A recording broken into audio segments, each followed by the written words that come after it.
So hello everyone, good morning. कैसे हैं आप सब? आई होप आप सब एकदम बढ़िया रहेंगे। मैं बता दूं, मैं भी बहुत अच्छा हूं।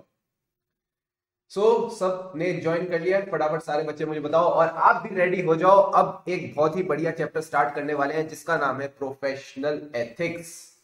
तो now we are beginning with the class. क्या voice and everything is all right? Just मुझे जल्दी से सारे बच्चे बता दें और फिर हम आज की क्लास की शुरुआत करते हैं। We need the energy levels high because we are going to study high। बहुत अच्छे अच्छे तरीके से इसको हम पढ़ेंगे, अच्छे तरह से कवर करेंगे। आप सबका जोश पूरा होना चाहिए इन चीजों को खत्म करने के लिए।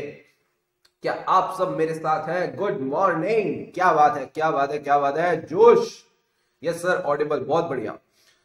कल हमने क्या पढ़ा सर? कल हमने पढ़ा एसे 200। उसमें हमने कई सारे कॉन्सेप्ट्स पढ़े। क्लास के आखिरी में उनको रिवाइज करेंगे। आई होप आपने एकदम बढ़िया तरीके से घर बैठे उनको अच्छे से रिवाइज कर लिया हो। बट आज की क्लास में हम पढ़ने वाले हैं प्रोफेशनल एथिक्स। और प्रोफेशनल एथिक्स करके जो हमारा आज का पोर्शन होगा, हम एसेज में एसे 200 में जो चीज कल पढ़ी थी उसको आज हम क्लास के एंड में रिवाइज करेंगे।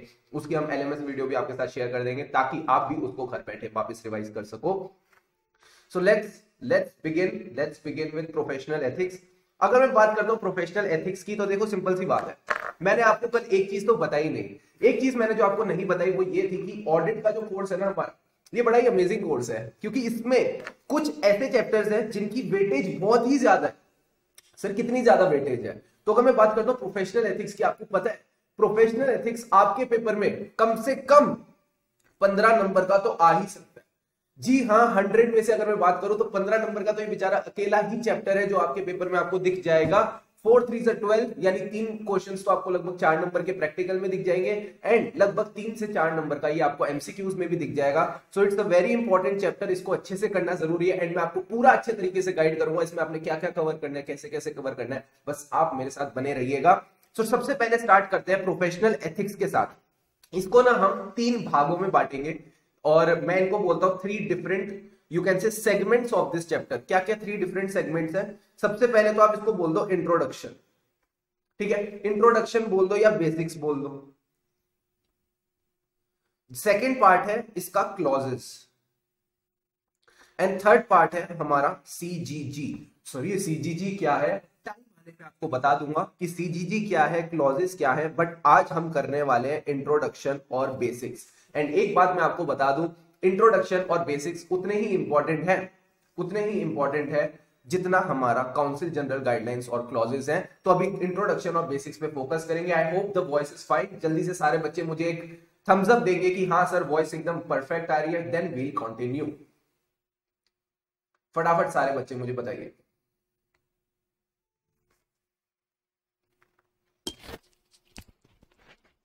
Is the voice fine right now? एक बच्चे का मैसेज आया, सर माइक कहाँ है? माइक यार यहां रखा हुआ था, मैंने वापस लगा लिया। बताओ बताओ बताओ बताओ बताओ। Is everything fine? Good good, perfect, बहुत ही बढ़िया। तो सबसे पहले तो वो रिवाइज करते हैं जो आप ऑलरेडी इंटर में पढ़ के आए हो। सर हम क्या पढ़ के आए हैं इंटर में? आप इंटर में पढ़ के आए हो ये चीज, फंडामेंटल प्रिंसिपल्स। जी हाँ, आपने फंडामेंटल प्रिंसिपल्स, हाँ अब और भी ओके है, बहुत ही बढ़िया। तो आपने पढ़े थे ना कुछ फंडामेंटल प्रिंसिपल्स। फंडामेंटल प्रिंसिपल्स इनको हम बोलते हैं fundamental principles of code of ethics. कल याद है हमने एसे 200 में एक बात पढ़ी थी, overall objective of an independent auditor. आपको एक बात पता है ऑडिटर इंडिपेंडेंट बनता कैसे है? क्या ऐसी खूबियां हैं जो एक ऑडिटर को इंडिपेंडेंट बनाती हैं? वो यही खूबियां हैं जो एक ऑडिटर को इंडिपेंडेंट बनाती हैं। पहली हो गई इंटीग्रिटी, दूसरी हो गई ऑब्जेक्टिविटी, तीसरा हो गया professional competence and due care, चौथा हो गया कॉन्फिडेंशियलिटी एंड पांचवा हो गया प्रोफेशनल बिहेवियर। ये 5 चीजों का जब मिश्रण मिलता है ना, जैसे इंसान 5 तत्वों से बना हुआ है, ऐसी इंडिपेंडेंस भी ना 5 तत्वों से बना हुआ है। ये जो 5 तत्व हैं, ये 5 तत्व क्या है सर? इंटीग्रिटी। सर इंटीग्रिटी का क्या मतलब है? सच्चाई। सच्चाई का मुहूर्त, सच्चाई का मतलब स्ट्रेट फॉरवर्ड, ऑनेस्ट। ये बातें घुमाते नहीं है, ये सीधी सीधी बातें बोलते हैं, ऑनेस्ट, सच्ची बातें बोलते हैं, कभी कुछ छुपाते नहीं है, कभी कुछ गलत नहीं बताते। तो एक चार्टर्ड अकाउंटेंट का वेरी इंपॉर्टेंट है कि वो स्ट्रेट फॉरवर्ड हो और ऑनेस्ट हो।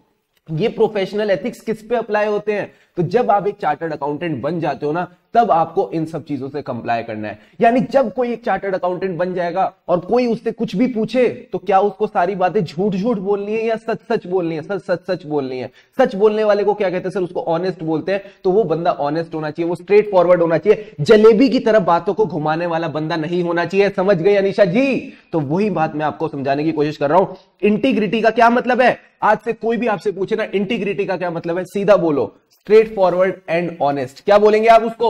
Integrity means what sir? Integrity means, सारे बच्चे मेरे साथ बोलो, इंटीग्रिटी का क्या मतलब है? आईपैड जी वापस जल्दी आओ ना। ये क्या हुआ, कैसे हुआ, एक सेकंड हुआ, एक मिनट दो, एक मिनट, ये क्या हुआ यार, अभी क्या हुआ ये?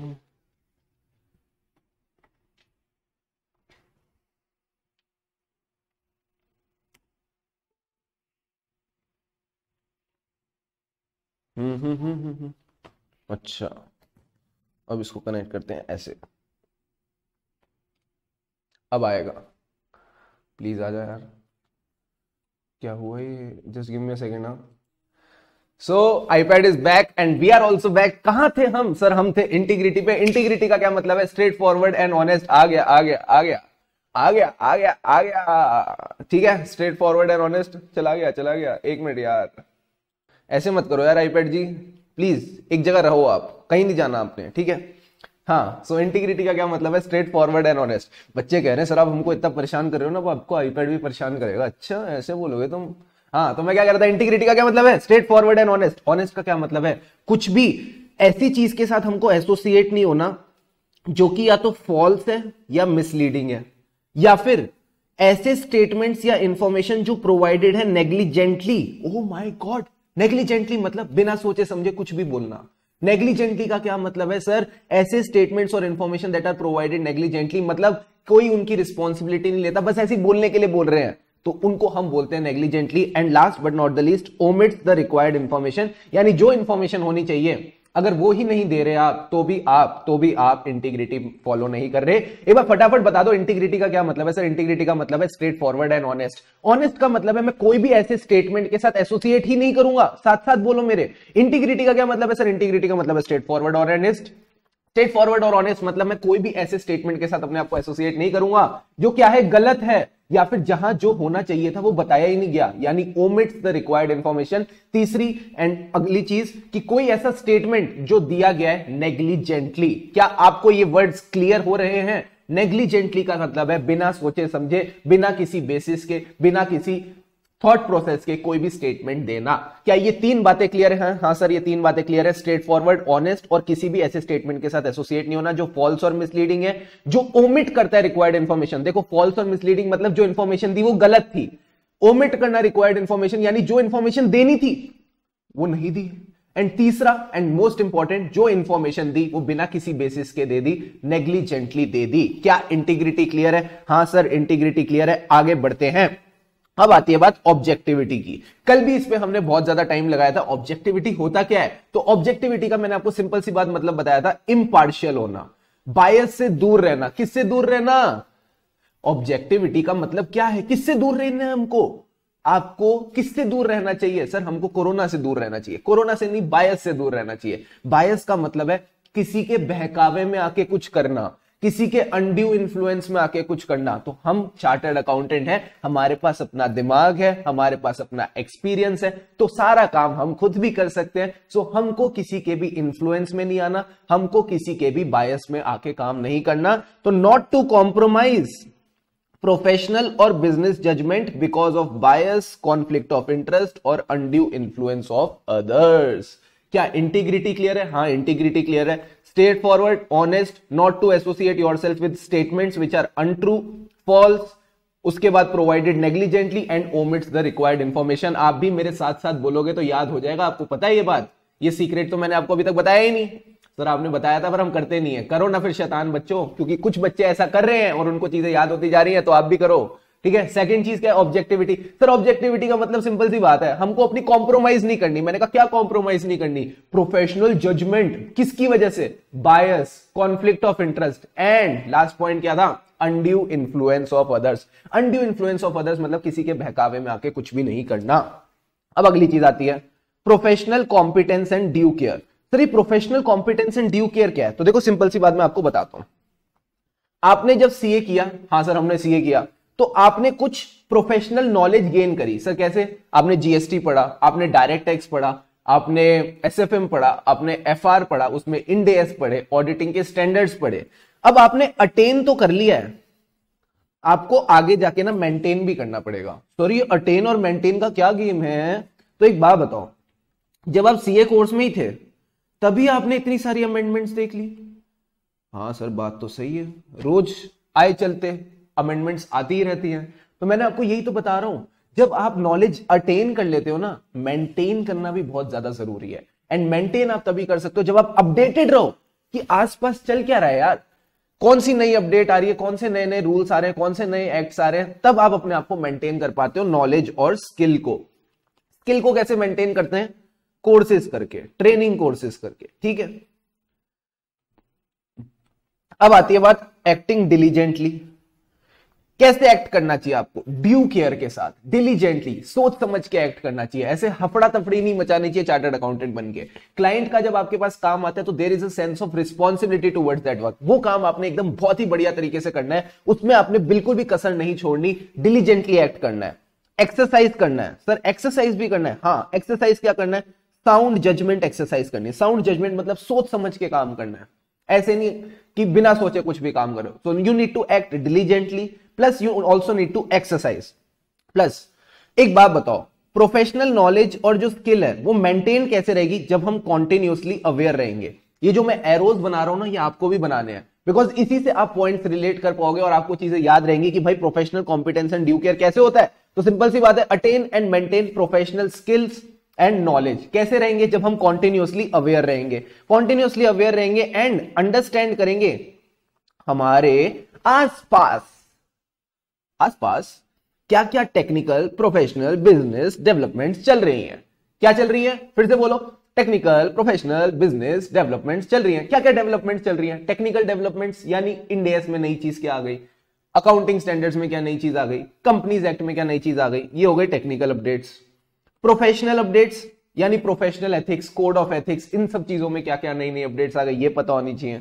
बिजनेस डेवलपमेंट, अगर आप बिजनेस कर रहे हो तो आपको बिजनेस में पता होना चाहिए कि आज की डेट में बिजनेस में नई टेक्नोलॉजीज क्या आ गई हैं। तो टेक्निकल, प्रोफेशनल, बिजनेस, ये सारी चीजें पता होनी चाहिए। बिजनेस की डेवलपमेंट आपको क्यों पता होनी चाहिए, सपोज कोई चार्टर्ड अकाउंटेंट बिजनेस कर ही नहीं रहा, बिकॉज अभी मैं आपको क्लॉज 11 में बताऊंगा कि अगर आप सीए इन प्रैक्टिस हो तो आप बिजनेस कर ही नहीं सकते।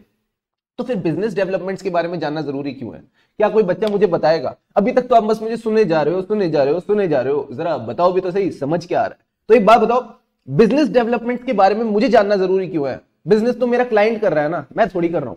मैं क्यों जानूं बिजनेस के बारे में, बताओ जरा, हम भी देखें कौन कितना समझदार है मेरे अलावा। बताओ, देखते हैं कौन कौन बच्चा बताता है।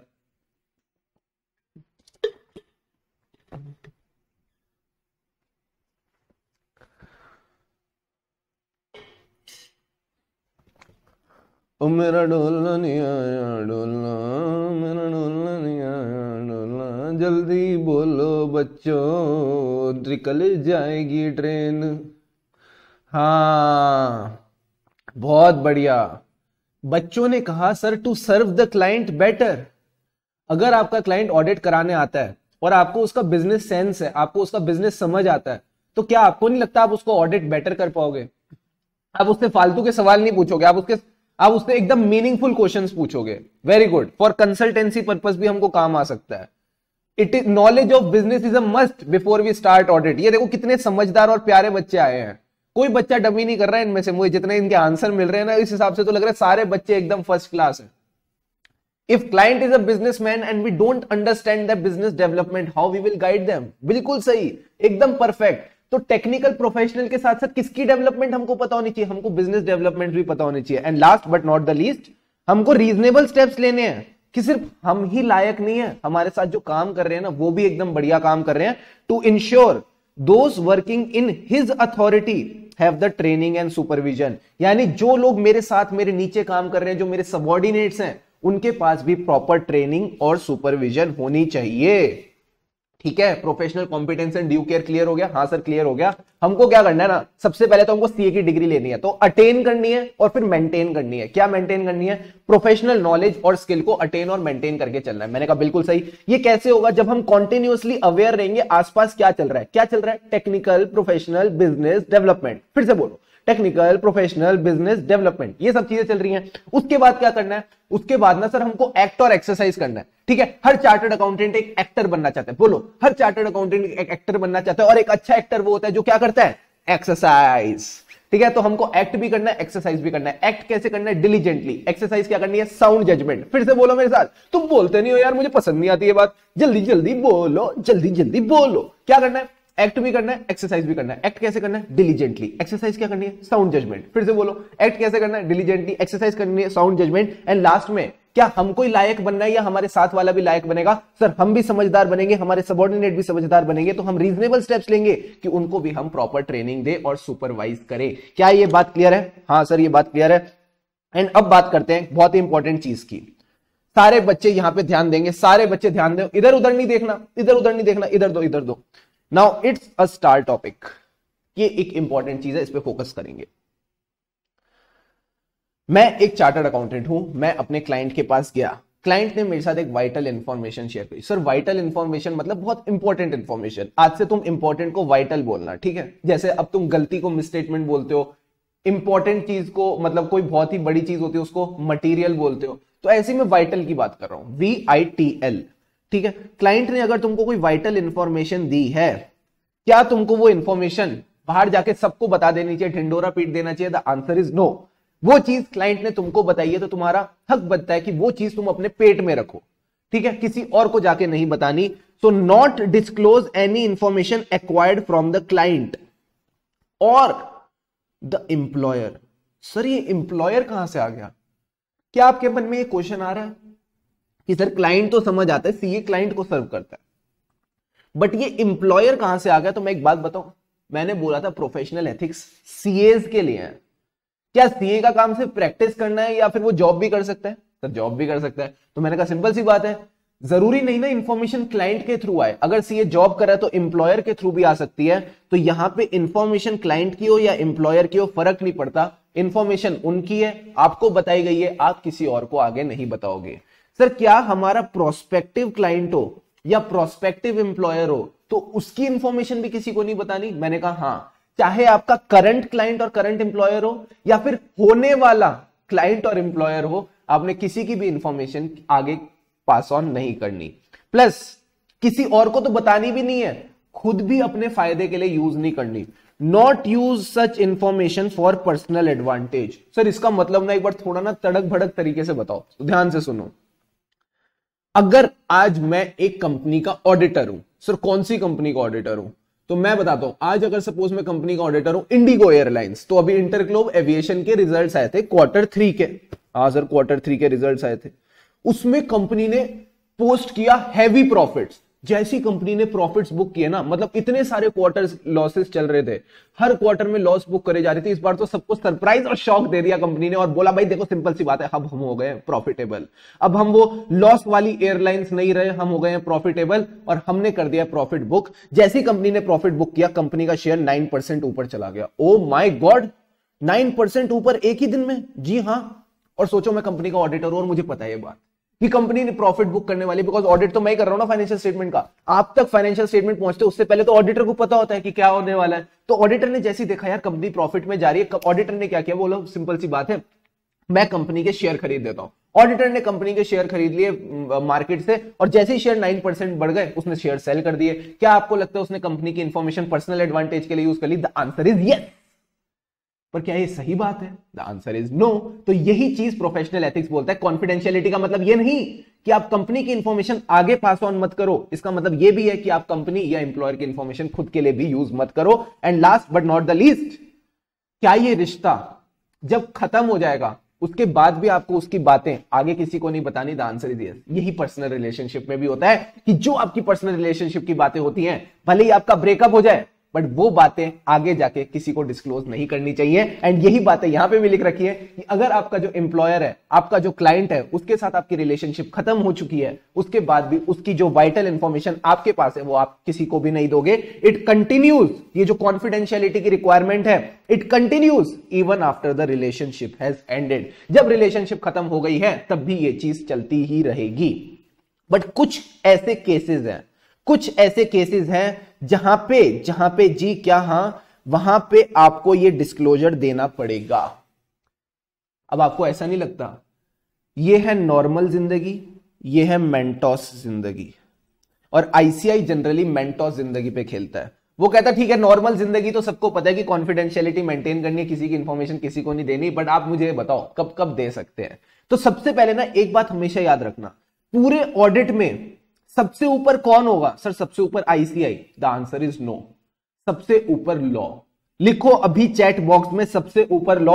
अभी मैं चाहता हूं आप सारे बच्चे चैट बॉक्स में लिखो, बिकॉज पॉइंट क्या होगा ना, मैं हर बार आपकी एक अजम्पशन को ना तोड़ूंगा, और जब मैं तोड़ूंगा ना मैं ये बोलूंगा लॉ कहता है इसलिए ये होगा, अब हम कुछ नहीं कर सकते। तो सारे बच्चे लिखो सबसे ऊपर कौन, लिखो सबसे ऊपर लॉ। सारे बच्चे लिखेंगे अभी के अभी, फटाफट बताएंगे सारे बच्चे सबसे ऊपर कौन,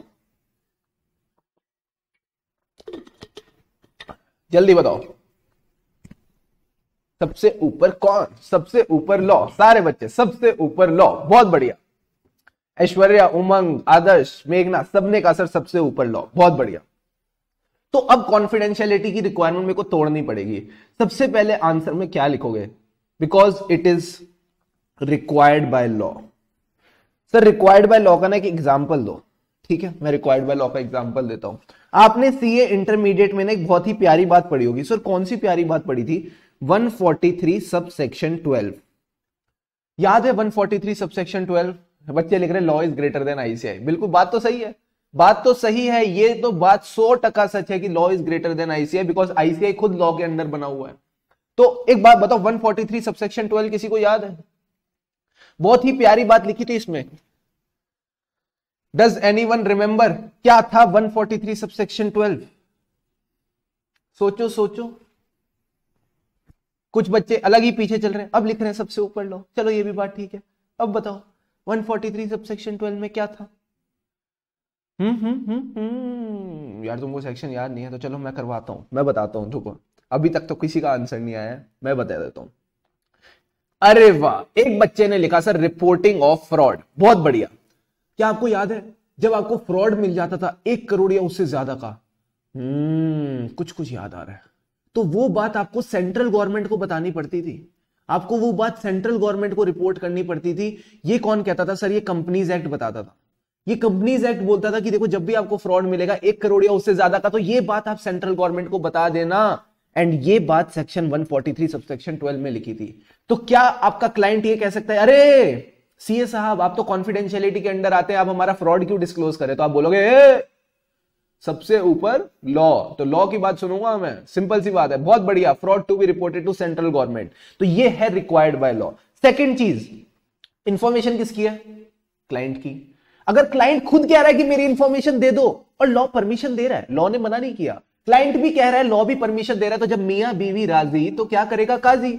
हम भी बोलेंगे ठीक है। जब क्लाइंट की इंफॉर्मेशन है उसको कोई दिक्कत नहीं है, जब एम्प्लॉयर की इंफॉर्मेशन है उसको कोई दिक्कत नहीं है, वो दोनों परमिशन दे रहे हैं, वो दोनों ने ऑथराइज कर दिया, लॉ भी परमिशन दे रहा है, तो भी हम डिस्क्लोज कर सकते हैं। तो पहला तो हो गया रिक्वायर्ड बाय लॉ, सेकंड हो गया permitted by law, and authorised by the client or employing organisation. यानी जिसकी इंफॉर्मेशन है, क्लाइंट हो या एम्प्लॉइंग ऑर्गेनाइजेशन, दोनों ने ऑथोराइजेशन दे दी है। क्या दे दी है सर? उन्होंने ऑथोराइजेशन दे दी है, यानी उन्होंने लिख के दे दिया है, अपना ऑथोराइज कर दिया कि आप ये इंफॉर्मेशन आगे जाके डिस्क्लोज कर सकते हो। क्या ये दोनों पॉइंट्स क्लियर है? हाँ सर ये दोनों पॉइंट्स क्लियर है। पहला पॉइंट हो गया रिक्वायर्ड बाय लॉ, दूसरा पॉइंट हो गया permitted by law and authorised by the client. तो ये रिक्वायर्ड बाय लॉ भी हो गया, परमिटेड बाय लॉ भी हो गया। अब आती है बात क्या, where there is a professional duty or right to disclose when not prohibited by law. मतलब क्या हुआ सर इसका? मतलब एज अ चार्टर्ड अकाउंटेंट ये मेरी प्रोफेशनल ड्यूटी है और मेरे पास राइट है कि इस इंफॉर्मेशन को मैं डिस्क्लोज करूं, एंड लॉ मुझे मना नहीं कर रहा। क्या इसका मतलब यही है लॉ परमिट कर रहा है?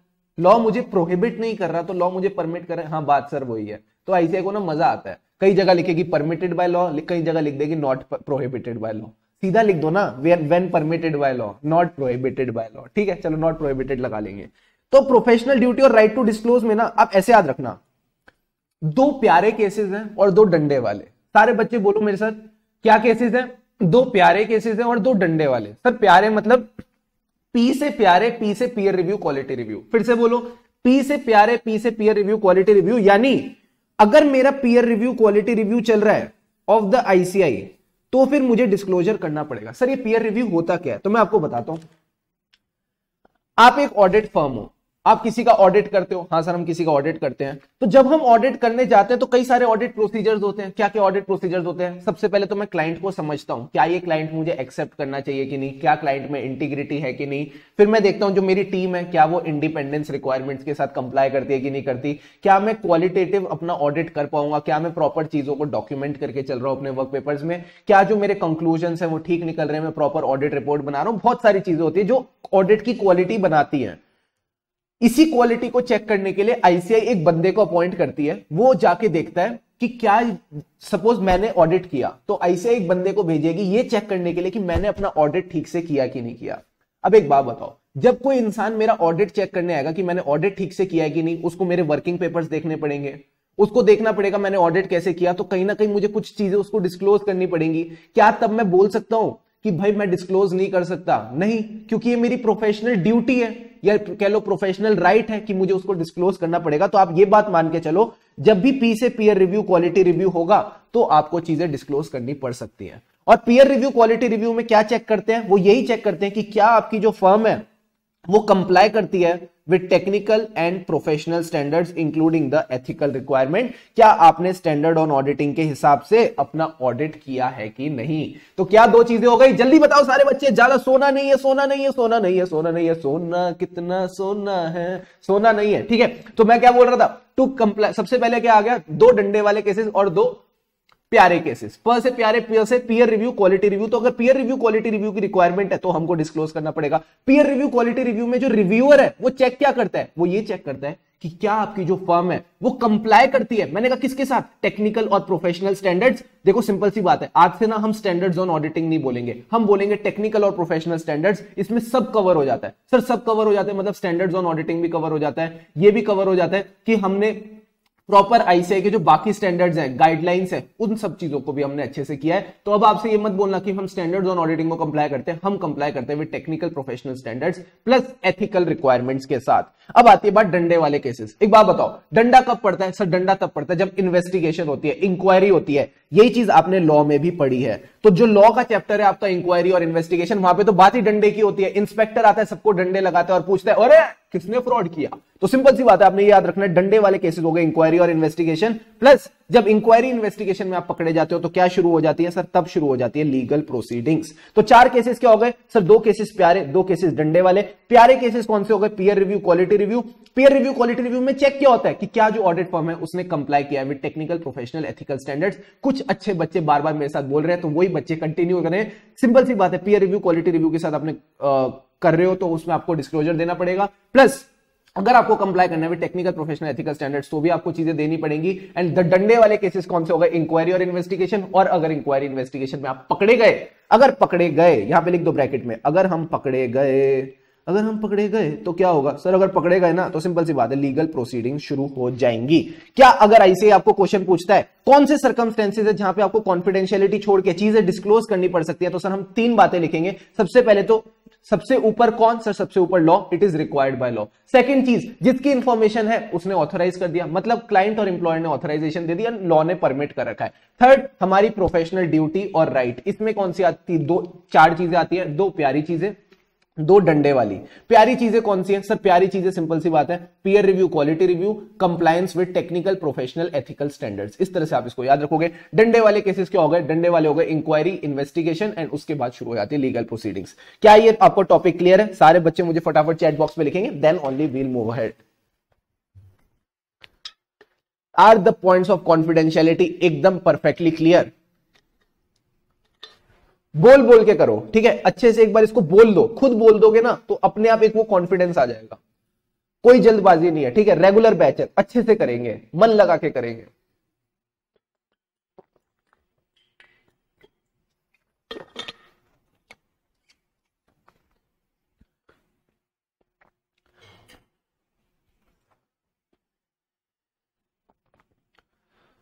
डन, यस सर, बहुत बढ़िया, वेरी गुड।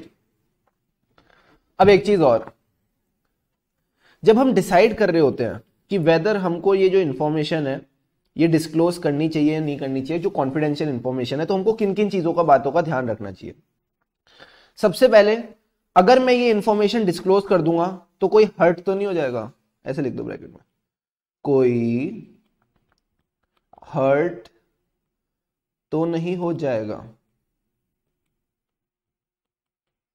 सर हर्ट तो नहीं हो जाएगा मतलब देखो सिंपल सी बात है, आपने ना कुछ कॉन्फिडेंशियल इंफॉर्मेशन शेयर करी है, तो जब आप वो कॉन्फिडेंशियल इंफॉर्मेशन शेयर कर रहे हो तो हो सकता है उससे कोई हर्ट हो जाए।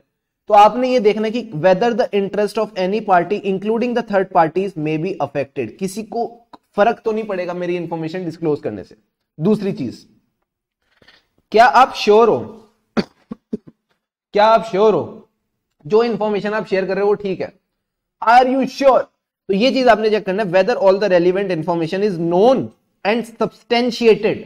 सब्सटेंशिएटेड मतलब you are sure about it कि हाँ ये इंफॉर्मेशन ठीक है, तो नोन और सब्सटेंशिएटेड होनी चाहिए। प्लस एक तो हो गया इंफॉर्मेशन पता है, सही है। दूसरी चीज, अब कम्युनिकेट कैसे करने वाले हो, टेलीग्राम के थ्रू कम्युनिकेट करने वाले हो, व्हाट्सएप के थ्रू कम्युनिकेट करने वाले हो, खत लिख के कम्युनिकेट करने वाले हो, कैसे कम्युनिकेट करने वाले हो।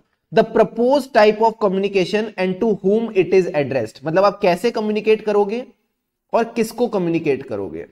एंड लास्ट चीज, इसी को जिसको आप कम्युनिकेट कर रहे हो ना, to whom it is addressed, they should be appropriate recipients, यानी वो लोग ठीक लोग होने चाहिए। फिर से आप किसी की कॉन्फिडेंशियल इंफॉर्मेशन शेयर करने जा रहे हो तो ये देख लेना किसी कोई हर्ट तो नहीं हो रहा। सर कोई हर्ट तो नहीं हो रहा को अच्छे से बताओ कैसे लिखते हैं, whether the interest of any party including third party is affected. दूसरी चीज, जो इंफॉर्मेशन आप शेयर करो क्या वो सही है, it is substantiated, it is known. तीसरी चीज, कैसे कम्युनिकेट करोगे, type of communication and parties, जिसको कम्युनिकेट करो एंड जिसको कम्युनिकेट कर रहे हो क्या वो एप्रोप्रिएट बंदा है, whether that person is appropriate recipient. And ये लास्ट चीज आपने ध्यान रखनी है, जो भी आप काम करोगे ऐसा काम मत करना जिससे प्रोफेशन का नाम खराब हो, दैट डिस्क्रेडिट्स द प्रोफेशन। आपने प्रोफेशन की लाज बचा के रखनी है, आपने प्रोफेशन को पूरी इज्जत देनी है। You should do nothing that can discredit the profession.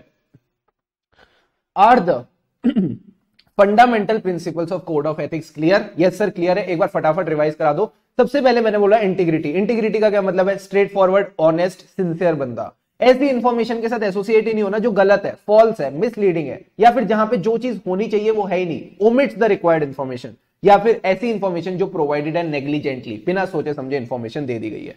इसको क्या करना है, बस इसको रीड करते हुए चलना है और कुछ भी नहीं करना है इसमें, ठीक है। फिर आती बात ऑब्जेक्टिविटी की। ऑब्जेक्टिविटी मैंने आपको सिंपल से बताया था, हमको कॉम्प्रोमाइज नहीं करना। ऑब्जेक्टिविटी ने क्या बोला, सर हमको कॉम्प्रोमाइज नहीं करना। मैंने कहा क्या कॉम्प्रोमाइज नहीं करना, अपनी प्रोफेशनल जजमेंट को because of bias, undue influence, ठीक है। अगली चीज professional competence and due care, मतलब अटेन भी करना है, मेंटेन भी करना है, क्या, नॉलेज और स्किल्स को। दूसरी चीज मेंटेन कैसे करेंगे, जब हम रीजनेबल स्टेप्स लेंगे, जब हम कॉन्टिन्यूअसली अवेयर रहेंगे आसपास चल क्या रहा है। उसके बाद हर चार्टर्ड अकाउंटेंट क्या बनना चाहता है, सर वो एक्टर बनना चाहता है, तो वो एक्ट भी करेगा, एक्सरसाइज भी करेगा। एक्ट कैसे करेगा, डिलीजेंटली। एक्सरसाइज क्या करेगा, साउंड जजमेंट। फिर से बोलो, एक्ट क्या करेगा, डिलीजेंटली, एक्सरसाइज करेगा, sound judgement. And last but not the least, वो खुद का ख्याल तो रखेगा, अपने सबऑर्डिनेट्स का ख्याल भी रखेगा, तो रीजनेबल स्टेप्स लेगा to provide training and supervision to the subordinates. Confidentiality का क्या मतलब है, जो भी इंफॉर्मेशन मेरे एम्प्लॉयर की है, मेरे क्लाइंट की, मुझे आगे किसी को नहीं देनी, चाहे वो प्रोस्पेक्टिव हो एम्प्लॉयर या प्रोस्पेक्टिव क्लाइंट हो। प्लस क्या कॉन्फिडेंशियलिटी की रिक्वायरमेंट तब भी रहती है जब मेरी वो रिलेशनशिप खत्म हो चुकी है, द आंसर इज यस। कुछ ऐसे केसेस है जहां पे कॉन्फिडेंशियलिटी को बाय बाय बोलो और चीजें डिस्क्लोज करनी पड़ सकती है। सबसे ऊपर लॉ, तो सबसे पहले आएगा रिक्वायर्ड बाय लॉ। दूसरी चीज, जिसकी इंफॉर्मेशन है वो कह रहा है तो मैं कुछ नहीं कर सकता, एम्प्लॉयर और क्लाइंट की इंफॉर्मेशन है, उन्होंने ही ऑथोराइज कर रखा और लॉ ने भी परमिशन दे रखी है। थर्ड चीज, it is my professional duty और you say it is my professional right to disclose. तो ये इसमें दो केसेस प्यारे वाले, दो केसेस डंडे वाले। सर पी से प्यारे, पी से पीयर रिव्यू, क्वालिटी रिव्यू, उसमें क्या चेक होता है? उसमें चेक होती है compliance with technical, professional, ethical standards. क्या ये बात क्लियर है? हाँ सर ये बात क्लियर है। डंडा इंक्वायरी और इन्वेस्टिगेशन, इंक्वायरी और इन्वेस्टिगेशन के बाद अगला स्टेप होता है लीगल प्रोसीडिंग्स और प्रोफेशनल बिहेवियर आपने मेंटेन करके चलना है। ये बातें क्लियर है? हाँ सर ये बातें क्लियर है। अगर आपको लगता है कि आप एक फंडामेंटल प्रिंसिपल से कंप्लाई करने गए और इस वजह से दूसरा कॉन्फ्लिक्ट हो गया, यानी आपने कंप्लाई करना था let's say with integrity, but integrity के चक्कर में आपका कॉन्फिडेंशियलिटी कॉम्प्रोमाइज हो रहा है। मतलब इंटीग्रिटी का मतलब है आप ऑनेस्ट रहो। तो सपोज किसी ने आप आके ना आपसे क्लाइंट के रिगार्डिंग कोई क्वेश्चन पूछा कि आपने अपने क्लाइंट के बारे में ये बताओ, आपने ऑनेस्टली क्लाइंट के बारे में बता दिया, तो आपने इंटीग्रिटी तो दिखा दी बट कॉन्फिडेंशियलिटी आपने लूज कर दी। तो ऐसी सिचुएशंस में आप घबराओ मत, आपको कंसल्टेशन लेनी चाहिए। किसकी कंसल्टेशन लेनी चाहिए? सबसे पहले तो अपने घर में पूछो। अपने घर में यानी अपनी ऑर्गेनाइजेशन में देखो कौन कौन अच्छे सज्जन लोग हैं जिनसे आप ये इंफॉर्मेशन पूछ सकते हो। दूसरा, अगर अपनी ऑर्गेनाइजेशन से नहीं हो रहा तो क्लाइंट से पूछो। क्लाइंट में सबसे ऊपर कौन होता है? क्लाइंट में सबसे ऊपर कौन होता है? Sir management. नहीं, मैनेजमेंट के ऊपर भी कोई होता है, कल हमने अपनी क्लास में डिस्कस किया था, उसको हम बोलते हैं TCWG। तो एक तो हो गया others within the organisation, फिर दूसरा हो गया क्लाइंट के लोग। क्लाइंट में सबसे ऊपर कौन? TCWG। ना आपसे हो रहा है ना क्लाइंट से हो रहा है। अब अपनी मदर के पास जाओ। मदर मतलब मदर बॉडी ICI ना। अब ICI के पास गए, उससे भी नहीं हुआ, हमसे भी नहीं हो रहा, क्लाइंट से भी नहीं हो रहा, ICI से भी नहीं हो रहा। सबसे ऊपर कौन? अब सबसे ऊपर कौन कौन है? जब सारे बच्चे बताओ सबसे ऊपर कौन सा? सबसे ऊपर लॉ। तो लॉ का मतलब है लीगल काउंसिल। आप एक लॉयर से भी बात कर सकते हो। क्या ये पॉइंट्स क्लियर है? हाँ सर ये पॉइंट्स क्लियर है। सारे बच्चे मैं आपको दे रहा हूं 5 मिनट्स, फटाफट इस पेज को रिवाइज करो। Full 5 minutes I am giving you. आपने ये पूरा पूरा पेज ऊपर से लेकर नीचे तक रिवाइज करना है अच्छे से। Your time starts now. और जैसे आप रिवाइज कर लो, फटाफट चैट बॉक्स में लिखना डन डना डन डन। और रिवाइज भी ना बोल बोल के करना है, एकदम एनर्जी के साथ। पानी वानी पीते रहो और अच्छे से इसको याद करो फटाफट।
और बादशाह कहाँ पहुंची गाड़ी, जल्दी बताओ।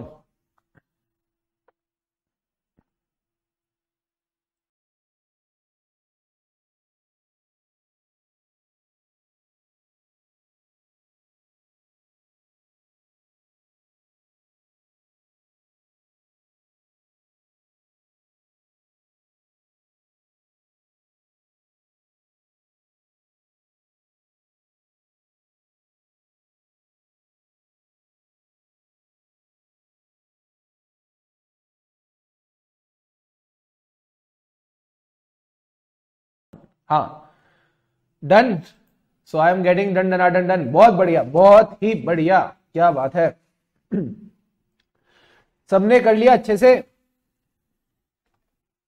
अब आते हैं टाइप्स ऑफ थ्रेड्स पे, ठीक है, टाइप्स ऑफ थ्रेड्स के साथ स्टार्ट कर रहे हैं, वेरी गुड, डन। चलें आगे चल सकते हैं, आई थिंक मैंने काफी टाइम दे दिया आपको, अब हम आगे बढ़ सकते हैं, राइट। यस सर, हम आगे बढ़ सकते हैं, कोई दिक्कत की बात नहीं है। अब आते हैं टाइप्स ऑफ थ्रेड्स, ठीक है। दिस वॉज अ क्वेश्चन आज इन May 2019। ओ सर, अब तो और इंटरेस्ट बन गया हमारा। देखो सिंपल सी बात है, पहले इसको ना याद ही कर लेते हैं। हम लोगों को क्या लगता है कि हमारे ऊपर सबसे बड़ा थ्रेट क्या है? सर कल को कोई वॉर हो जाए, न्यूक्लियर वॉर हो जाए। अरे लॉजिकल बात नहीं, मजे वाली बात बताओ। हमको ये लगता है हमारे ऊपर सबसे बड़ा थ्रेट पता है क्या है? कल को हमारा पिंपल ना निकल जाए। मैं बताता हूं, ये होता है सबसे बड़ा थ्रेट। कि आप कहीं घूमने जा रहे हो शादी और पार्टी में, और आपको यहाँ पे ना पिंपल निकल के आ जाता है, उसको बोलते हैं सबसे बड़ा थ्रेट। तो ना एक ड्रिंक आती है, ठीक है, आपको पता नहीं पता है कि नहीं पता, मुझे पता है। सर आपको कैसे पता है? अरे पता है, ऐड आती थी, ठीक है उसकी, तो मैं उसको, मुझे उस वजह से पता है। तो उस ड्रिंक का नाम है साफी। ओ यस, तो जैसे नाम है ना साफी, मतलब क्या है कि साफी ना इट प्यूरिफाइज योर ब्लड, ये अंदर ना जाके ना एकदम धमाल मचा देती है, और कभी पिंपल पिंपल ये सब चीजें आती ही नहीं, योर स्किन ग्लोज, ठीक है। तो ये साफी है। बच्चे कह रहे सर ये आपकी खूबसूरती का राज है। हाँ ये खूबसूरती का राज है। चलो ठीक है, इधर देखो, साफी की बात करते हैं। तो साफी से क्या होता है ना, जो आपका थ्रेट है ऑफ नॉट लुकिंग गुड, वो चला जाता है। तो साफी को आप याद रखना। सर साफी का क्या मतलब है? एस का मतलब है सेल्फ इंटरेस्ट थ्रेट, एस का मतलब है सेल्फ रिव्यू थ्रेट। फिर से बताओ, self interest threat, self review threat. A का मतलब क्या है सर? ए का मतलब है एडवोकेसी थ्रेट। बच्चे कह रहे हैं सर हम भी पीते हैं, बहुत बढ़िया। साफी पीते हो? क्या पीते हो तुम लोग? ठीक है ठीक है। एस का मतलब क्या है? एस का मतलब है self interest threat, self review threat. A का मतलब क्या है? Advocacy threat. एफ का मतलब क्या है सर? एफ का मतलब है फेमिलियरिटी थ्रेट, और आई का मतलब है इंटिमिडेशन थ्रेट। तो आपको ना आई से क्वेश्चन पूछ सकता है, what can be the different threats to your independence, types of threats to your independence, मतलब हमारी इंडिपेंडेंस की बैंड कौन कौन से थ्रेट्स बजा सकते हैं। तो ये बात आपको याद रखनी है। कौन कौन से थ्रेट्स हो गए? सारे बच्चे मेरे साथ बोलो, self interest threats, self review threats. A का मतलब क्या है? Advocacy threats. एफ का मतलब है फेमिलियरिटी थ्रेट्स, और आई का मतलब है इंटिमिडेशन थ्रेट्स। ये चीज आप ऑलरेडी एक बार इंटरमीडिएट में पढ़ चुके हो, फिर भी एक बार इसको अच्छे से हम कवर करेंगे। सेल्फ इंटरेस्ट थ्रेट का क्या मतलब है? मैं जिसका ऑडिट करने गया हूं उसमें मेरा फाइनेंशियल इंटरेस्ट है, उसमें क्योंकि मेरा फाइनेंशियल इंटरेस्ट है, तो क्या लगता है मैं उसका ऑडिट ठीक तरह से कर पाऊंगा, या मैं चाहूंगा कि नहीं फाइनेंशियल स्टेटमेंट्स इसके बहुत अच्छे तरह से निकल के आने चाहिए, क्योंकि इसके शेयर्स में मैंने इन्वेस्ट कर रखा है। तो अल्टीमेटली जब फाइनेंशियल परफॉर्मेंस अच्छी आएगी तो शेयर का प्राइस भी बढ़ेगा। क्या लगता है मैं इंडिपेंडेंट तरीके से ऑडिट कर पाऊंगा अगर मेरा खुद का सेल्फ इंटरेस्ट होगा? The answer is no. तो threat that a financial or other interest will inappropriately influence a professional accountant's judgment or behavior। अगर मेरा फाइनेंशियल और अदर इंटरेस्ट मुझे इनएप्रोप्रिएटली इन्फ्लुएंस कर रहा है, तो क्या लग रहा है मेरी ऑब्जेक्टिविटी मेंटेन हो रही है नहीं हो रही है? क्या लग रहा है बताओ, मेरी ऑब्जेक्टिविटी मेंटेन हो रही है नहीं हो रही? सर आपकी ऑब्जेक्टिविटी की तो बैंड बज गई। तो मैंने कहा यही पॉइंट है, अगर मेरा सेल्फ फाइनेंशियल इंटरेस्ट होगा तो कहीं ना कहीं मैं इनएप्रोप्रिएटली इन्फ्लुएंस्ड हो जाऊंगा, मेरी जजमेंट इन्फ्लुएंस हो जाएगी, और मैं ऑब्जेक्टिवली काम नहीं कर पाऊंगा, और मैं इंडिपेंडेंट ऑडिटर नहीं रहूंगा। दूसरी चीज, सेल्फ रिव्यू थ्रेट। मुझे एक बात बताओ, अगर आज मैं आपको मौका दूं कि सीए फाइनल का जो आपका पेपर है ना, आप खुद ही चेक कर सकते हो, क्या आप पढ़ाई करोगे? नहीं सर हम पढ़ाई नहीं करेंगे, क्योंकि आप पहली बात तो पेपर भी खुद ही लिख रहे हो, चेक भी खुद ही कर रहे हो, तो आप तो अपने आप को सारे फुल में से फुल मार्क्स दे दोगे और बोलोगे मैं तो बन गया अब सीए फाइनल चार्टर्ड अकाउंटेंट। तो this is called self review threat. जो काम आपने किया है वो काम आप कैसे रिव्यू कर सकते हो? आप तो उसमें कुछ कमियां निकालोगे ही नहीं। एंड क्योंकि आप उसमें कोई कमियां नहीं निकालोगे तो ultimately the purpose of audit gets defeated. अगर मैं बात करूं क्लाइंट के टर्म्स में, तो क्लाइंट के फाइनेंशियल स्टेटमेंट्स आप ही बना रहे हो, उन फाइनेंशियल स्टेटमेंट्स का ऑडिट भी आप कर रहे हो। अब आप बोलोगे सर प्रैक्टिकल लाइफ में तो यही चलता है मिड साइज फर्म में। देखो प्रैक्टिकल लाइफ और बुक लाइफ ना कई बार अलग अलग भी चलती है, तो हमेशा ऐसा नहीं होता कि प्रैक्टिकल लाइफ और बुक लाइफ साथ साथ चले। तो आपको यह बात याद रखनी है, सेल्फ रिव्यू थ्रेड तब आता है जब फाइनेंशियल स्टेटमेंट्स भी आपने बनाए हैं, उनका ऑडिट भी आप ही कर रहे हो। एडवोकेसी थ्रेड, अगर मैं बात करता हूं एडवोकेसी थ्रेड के लिए, तो एडवोकेसी थ्रेड का मतलब है, देखो सिंपल सी बात, अगर आप अपने क्लाइंट को सर्व कर रहे हो एज एन ऑडिटर, क्या आपको अपनी जो सर्विसेज है ऑडिटर के अलावा इतनी ज्यादा बढ़ा देनी चाहिए कि आपकी इंडिपेंडेंस अफेक्ट हो जाए? सर एग्जांपल बताओ, अगर मेरे क्लाइंट का कोई केस चल रहा है, क्या मैं उस केस में उसका लॉयर बन सकता हूं? नहीं सर, आप तो उसके ऑडिटर हो, आप उसके लॉयर क्यों बन रहे हो? मैं कह रहा हूं वही बात है, एज एन ऑडिटर मेरा तो बल्कि काम है कि मैं उसके लीगल केसेस को समझूं और उस हिसाब से देखूं फाइनेंशियल स्टेटमेंट्स में पोजीशन क्या होनी चाहिए, क्या प्रोविजंस बनने चाहिए। बट अगर मैं ही उसका लॉयर बन गया तो कहीं ना कहीं मेरे अंदर भी वो बायस आ जाएगी, मैं भी ऑब्जेक्टिवली काम नहीं कर पाऊंगा। तो threat that a professional accountant will promote a client's or employing organization position to the point that accountant's objectivity is compromised। अगर मैं उसका लॉयर बन गया तो कहीं ना कहीं मेरी ऑब्जेक्टिविटी कॉम्प्रोमाइज हो सकती है। फेमिलियरिटी थ्रेट, ये तो आपको और अच्छे से समझाता हूं मैं, सारे लड़के मेरी बात सुनेंगे। सोचो, अगर आपकी होने वाली का भाई, सपोज आपकी होने वाली का जो भाई है वो आपको एज एन ऑडिटर अपॉइंट करता है, क्या आप उसके फाइनेंशियल स्टेटमेंट में दिक्कत निकाल पाओगे? सारे बच्चे मुझे चैट बॉक्स में बताना सच्ची सच्ची। आप जिसको पसंद करते हो, जिससे आपकी शादी होने वाली है, आप उसके भाई के ऑडिटर बन गए चार्टर्ड अकाउंटेंट बनने के बाद, उसके भाई की एक बढ़िया सी कंपनी थी, आप उसमें ऑडिटर बन गए, क्या आप उसके फाइनेंशियल स्टेटमेंट्स में गलती निकाल पाओगे? सच्ची सच्ची बताना अभी मुझे चैट बॉक्स में, देखते कौन बच्चा सच बोलता है। आज तुम सबकी इंटीग्रिटी आने वाली है चैट बॉक्स में, देखते हैं कौन स्ट्रेट फॉरवर्ड और ऑनेस्ट है, पता चल जाएगा कौन कौन अच्छा चार्टर्ड अकाउंटेंट बनेगा। मैं आईसीआई से भी बात कर लेता हूं, आज मैं अच्छे अच्छे चार्टर्ड अकाउंटेंट निकाल के दे रहा हूं, उनको छांट के दे रहा हूं मैं आज। बताओ कौन कौन बच्चा देखते हैं स्ट्रेट फॉरवर्ड और ऑनेस्ट है? बोलो जी बोलो, कहां खो गए सारे के सारे?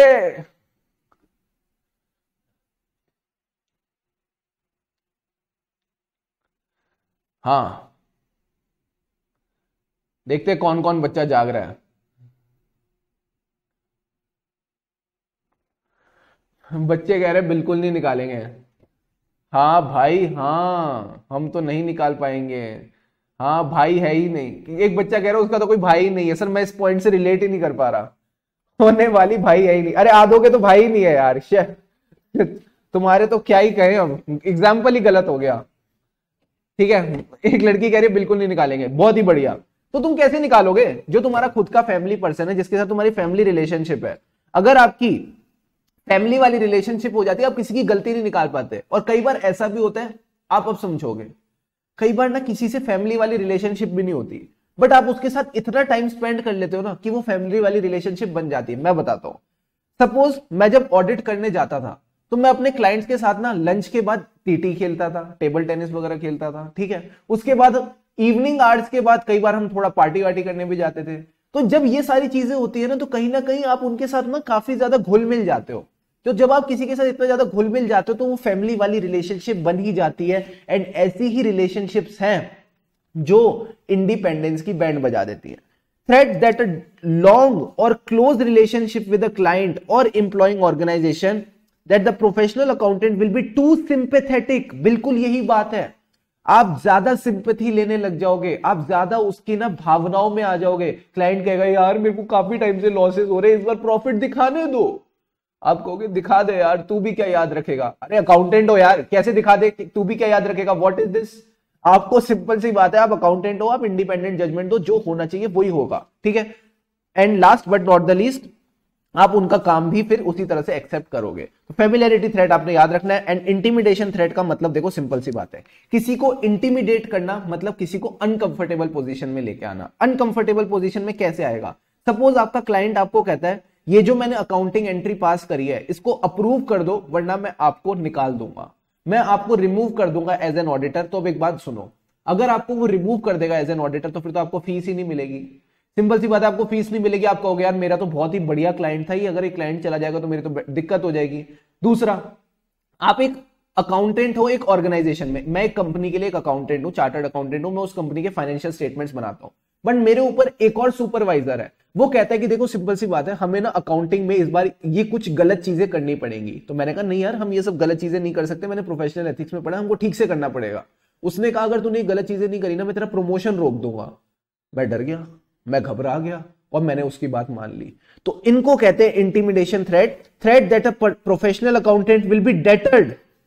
आपको पता है डेटर्ड का मतलब क्या है? डराया जाएगा उसको डराया जाएगा from acting objectively because of actual और परसीव्ड प्रेशर। उसके ऊपर प्रेशर क्रिएट किया जा रहा है, उसको डेटर किया जा रहा है, उसको रोका जा रहा है, including attempts to exercise undue influence over the accountant. आप अपने अकाउंटेंट पे अनड्यू इन्फ्लुएंस एक्सरसाइज करने की कोशिश कर रहे हो। क्या साफी क्लियर है? हाँ सर साफी क्लियर है। Self interest threat, self review threat, advocacy threat, familiarity threat और इंटिमिडेशन थ्रेट, इनके बारे में क्या आप लिख सकते हो? सारे बच्चे मुझे बताओ, फिर मैं आपको इनके एग्जाम्पल्स करा देता हूं फटाफट से। Are all these threats clear? सारे बच्चे मुझे फिर से एक बार बताएंगे। शुभम, अभी एडवोकेसी थ्रेट के बारे में जब आपको एग्जांपल्स बताऊंगा ना, और अच्छे से इसको क्लियर हो जाएगा। अभी रिपीट करने का कोई फायदा नहीं, अभी करेंगे इसको अच्छे से करेंगे, ठीक है? एग्जांपल्स में और अच्छे से चीज समझ आएगी, ठीक है? 3 एग्जांपल्स है, बड़े प्यारे एग्जांपल्स है, मजा आ जाएगा। हाँ जी, आर दीज पॉइंट्स क्लियर? फटाफट मुझे बताओ। साफी क्या है? साफी self interest threat, self review threat, advocacy threat, familiarity threat, intimidation threat. बोलो इसको।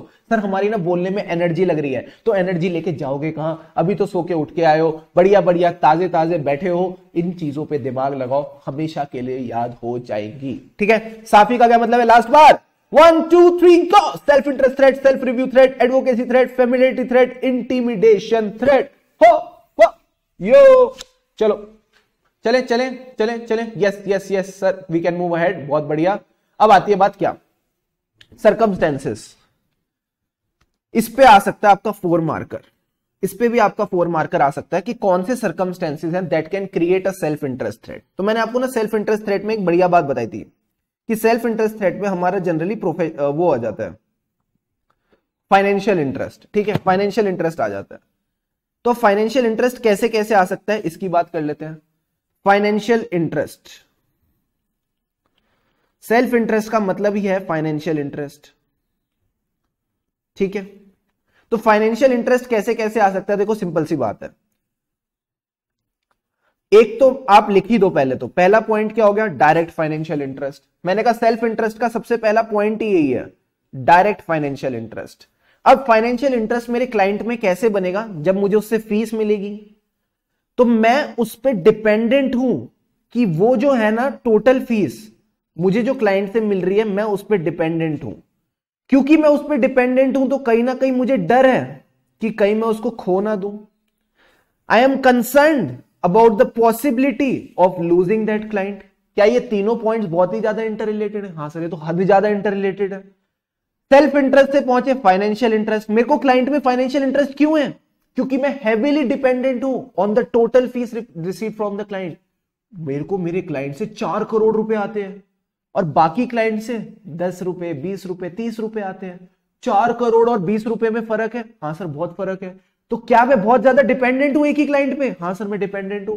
अगर मैं किसी पे डिपेंडेंट हूं तो क्या मैं उसको जाने दूंगा? नहीं, मैं कंसर्न हूं about the possibility of losing the client. तो जो वो कहेगा ना मैं मान लूंगा। मुझे फर्क नहीं पड़ता मेरी ऑब्जेक्टिविटी को क्या हो रहा है, मेरी इंटीग्रिटी को क्या हो रहा है, सब गए तेल लेने।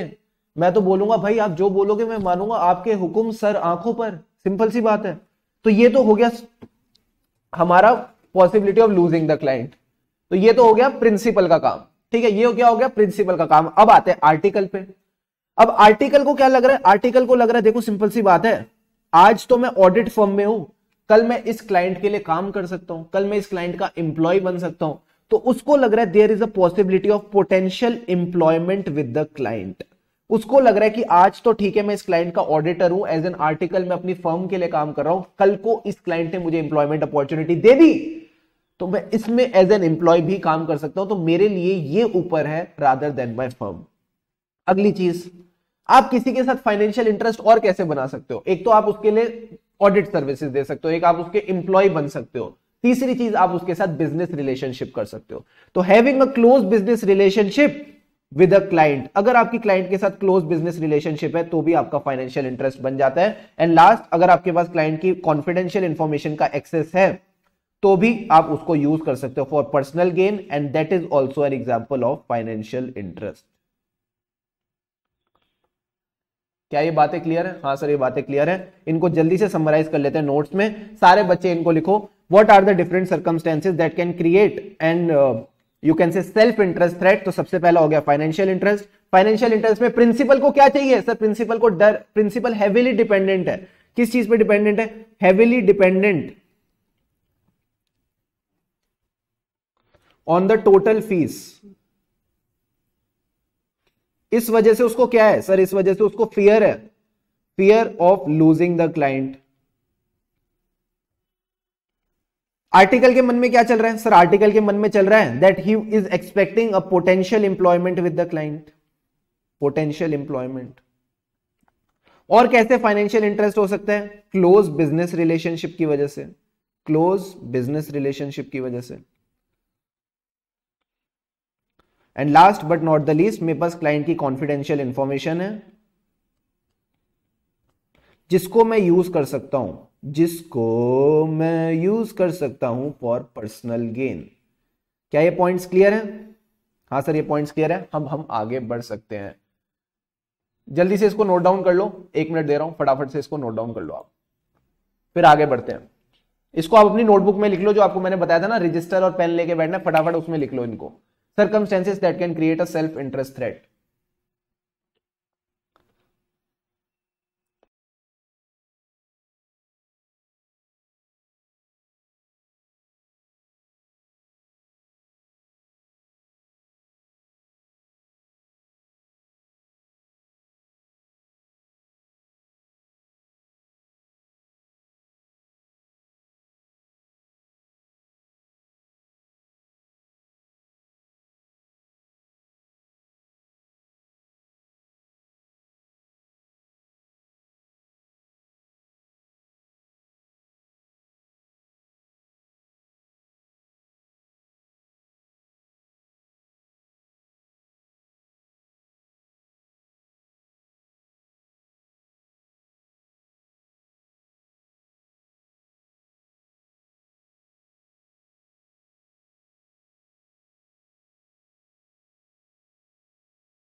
आपको ना मुझे बताना पड़ेगा, मैं वेट कर रहा हूं आप सबकी, आपको पता है बात, ठीक है? आपको ना मुझे बताना पड़ेगा, ये बात चलेगी नहीं। आप सब तो सो जाते हो, मुझे लग रहा है जैसे सर ने अब मौका दिया है लिखने का, चलो सारे बच्चे सो जाते हैं। ऐसे नहीं चलेगा। अगर ऐसे करोगे तो फिर मैं मौका नहीं दूंगा लिखने विखने का, फिर तो हम आगे भागते जाएंगे, फिर रेगुलर फास्ट ट्रैक बन जाएगा। सिंपल सी बात है। ये जो समय मिल रहा है इसको यूटिलाइज करना है आपने, साथ साथ करते जाओ जितनी चीजें हो सकती है। बाद में किसको क्या पता क्या टाइम मिल रहा है। नहीं नहीं सर, ऐसा मत करो। अब सारे बच्चे डर गए। जो बच्चा मुझे जवाब नहीं देगा ना चैट बॉक्स पे, मैं अभी टेक्निकल टीम से बात करके उसको उसमें डरवा दूंगा, गूगल ड्राइव में डाल देंगे आपको। मैं बोल रहा हूं, आज मैं बात कर लूंगा टेक्निकल टीम से, उस बच्चे को हम गूगल ड्राइव में डाल देंगे। सिंपल सी बात है। लाइव में कोई फायदा ही नहीं है, फिर आप फायदा तो उठा ही नहीं रहे लाइव का, आप तो बैठ जाते हो बस। अब सारे बच्चे बोल रहे नहीं सर ऐसा मत करो सर। ठीक है, कोई दिक्कत नहीं है, चले आगे बढ़े आगे। इसको ना लिख दो बाद में, इसके ब्रैकेट में लिख दो बाद में, ठीक है? ये मत पूछना क्यों, पर लिख दो बाद में, ठीक है? इसको बाद में लिख दो, अभी हम इसको डिस्कस नहीं कर रहे। अब आते हैं एडवोकेसी थ्रेट पे। सारे बच्चे आओ अभी एडवोकेसी थ्रेट पे, ठीक है? एडवोकेसी थ्रेट का क्या मतलब है? एडवोकेसी थ्रेट है अपने क्लाइंट के इंटरेस्ट को प्रमोट करना। आप किसी के एडवोकेट होते हो तो आप क्या करते हो? आप अगर किसी के एडवोकेट होते हो, अगर आपने देखा होगा कौन सी पिक्चर थी वो, कोई सी भी पिक्चर हो, सनी देओल बोलता है ना, तारीख पे तारीख, तारीख पे तारीख, तारीख पे तारीख मिल रही है माय लॉर्ड, नहीं मिल रहा है तो इंसाफ। तो सिंपल सी बात है, ये जो तारीख पे तारीख वो बोल रहा है, वो किस चीज के लिए परेशान है? कि उसके क्लाइंट को जो मिलना चाहिए वो नहीं मिल पा रहा, उसके क्लाइंट को इंसाफ मिलना चाहिए, उसके क्लाइंट को इंसाफ नहीं मिल रहा, तो वो अपने क्लाइंट को क्या कर रहा है सर? अपने क्लाइंट के जो इंटरेस्ट है ना उसको प्रमोट कर रहा है, वो अपने क्लाइंट के इंटरेस्ट को प्रमोट कर रहा है। तो इसको कहते हैं एडवोकेसी थ्रेट। आपका और आपके क्लाइंट का जो रिश्ता है ना, वो ऑडिटर और ऑडिटी से ज्यादा नहीं होना चाहिए। उसके अलावा आप अपने क्लाइंट के लिए कुछ भी नहीं करोगे जहां पे आप उसके क्लाइंट के इंटरेस्ट को प्रमोट कर रहे हो। सर प्रमोट में हम क्या क्या कर सकते हैं? आप कंपनी के प्रमोटर मत बन जाना। कर कंपनी के प्रमोटर मतलब कंपनी के शेयर्स प्रमोट मत करने लग जाना मेरे दोस्त। ऐसा नहीं होना चाहिए कि कंपनी का आईपीओ आ रहा है, जैसे इस बार अभी किस किस के आईपीओ आए थे सर? जोमेटो का आईपीओ आया था, पेटीएम का आईपीओ आया था, ठीक है। कुछ लड़के कह रहे सर नाइका का भी आईपीओ आया था, ठीक है। जोमेटो का आईपीओ आया, पेटीएम का आईपीओ आया, नाइका का आईपीओ आया, ठीक है। तो मैं सिंपल सी बात बोलता हूं, अगर आप किसी कंपनी के शेयर्स प्रमोट कर रहे हो तो आप कंपनी का ऑडिट ठीक से नहीं कर सकते। एग्जांपल, जब कंपनी का शेयर का आईपीओ आता है तो उसमें एक चीज आती है, क्या? उसकी फाइनेंशियल पोजीशन, उसके पीएनएल आते हैं। तो सिंपल सी बात है ना, पीएनएल किसने ऑडिट किया? आपने। बैलेंस शीट किसने ऑडिट करी? आपने। और आप ही कंपनी के शेयर्स प्रमोट कर रहे हो, तो कहीं ना कहीं आपको लगता नहीं आपकी ऑब्जेक्टिविटी इंपैक्ट करेगी, क्योंकि आप कंपनी के शेयर्स प्रमोट कर रहे हो। Ultimately you have a financial interest in the company, आप कंपनी के इंटरेस्ट को ज्यादा ही प्रमोट करते जा रहे हो। तो promoting the shares in an entity when the entity is a financial statement audit client, अगर आपकी एंटिटी एक फाइनेंशियल स्टेटमेंट ऑडिट क्लाइंट है तो ये चीज गलत हो जाएगी। एक बच्चा कह रहा है सर एलआईसी का भी आईपीओ आ रहा है। एलआईसी, यस बिल्कुल सही। अगली चीज, एक्टिंग एज एन एडवोकेट, तो ये चीज तो आपको आई जानी चाहिए कि अगर बात हो रही है एडवोकेसी थ्रेट की, तो एडवोकेट वाला पॉइंट तो आपको कवर हो ही जाना चाहिए कि अगर आप कंपनी के एडवोकेट बनते हो, सनी देओल बनते हो, तो सिंपल सी बात है तो भी आपको दिक्कत हो जाएगी और वो कंपनी आपका अश्योरेंस क्लाइंट है। And last but not the least, जब ये लॉ बन रहा था तो आपको लगा कि अगर लॉ में कुछ प्रोविजंस आ जाएंगे तो वो आपके क्लाइंट का फायदा करा सकते हैं, तो उसको हम बोलते हैं lobbying in favour of legislation on behalf of a client. यानी जब भी कोई इंडिया में लॉ बनता है तो आपको पता है पूरी कमिटी बनती है। कमिटी में कौन आते हैं सर? कमिटी में आते हैं ज्ञानी लोग, प्रोफेशनल लोग, और एक प्रोफेशन होता है चार्टर्ड अकाउंटेंसी का। तो अगर आपको ऐसी कमिटी में इंक्लूड किया गया है और आपको पता है कि अगर लॉ में एक प्रोविजन ऐसा आ गया जिससे आपके क्लाइंट का फायदा हो सकता है और आप उसको प्रमोट करे जा रहे हो, आप लॉबी कर रहे हो उसके फेवर में, तो यहां पे भी दिक्कत हो जाएगी, यहां पे भी एक एडवोकेसी थ्रेट आ जाएगा। तो अगर एडवोकेसी थ्रेट का क्वेश्चन आता है, कौन से तरीके होते हैं जिस वजह से एडवोकेसी थ्रेट आ सकता है? Can be asked as an MCQ.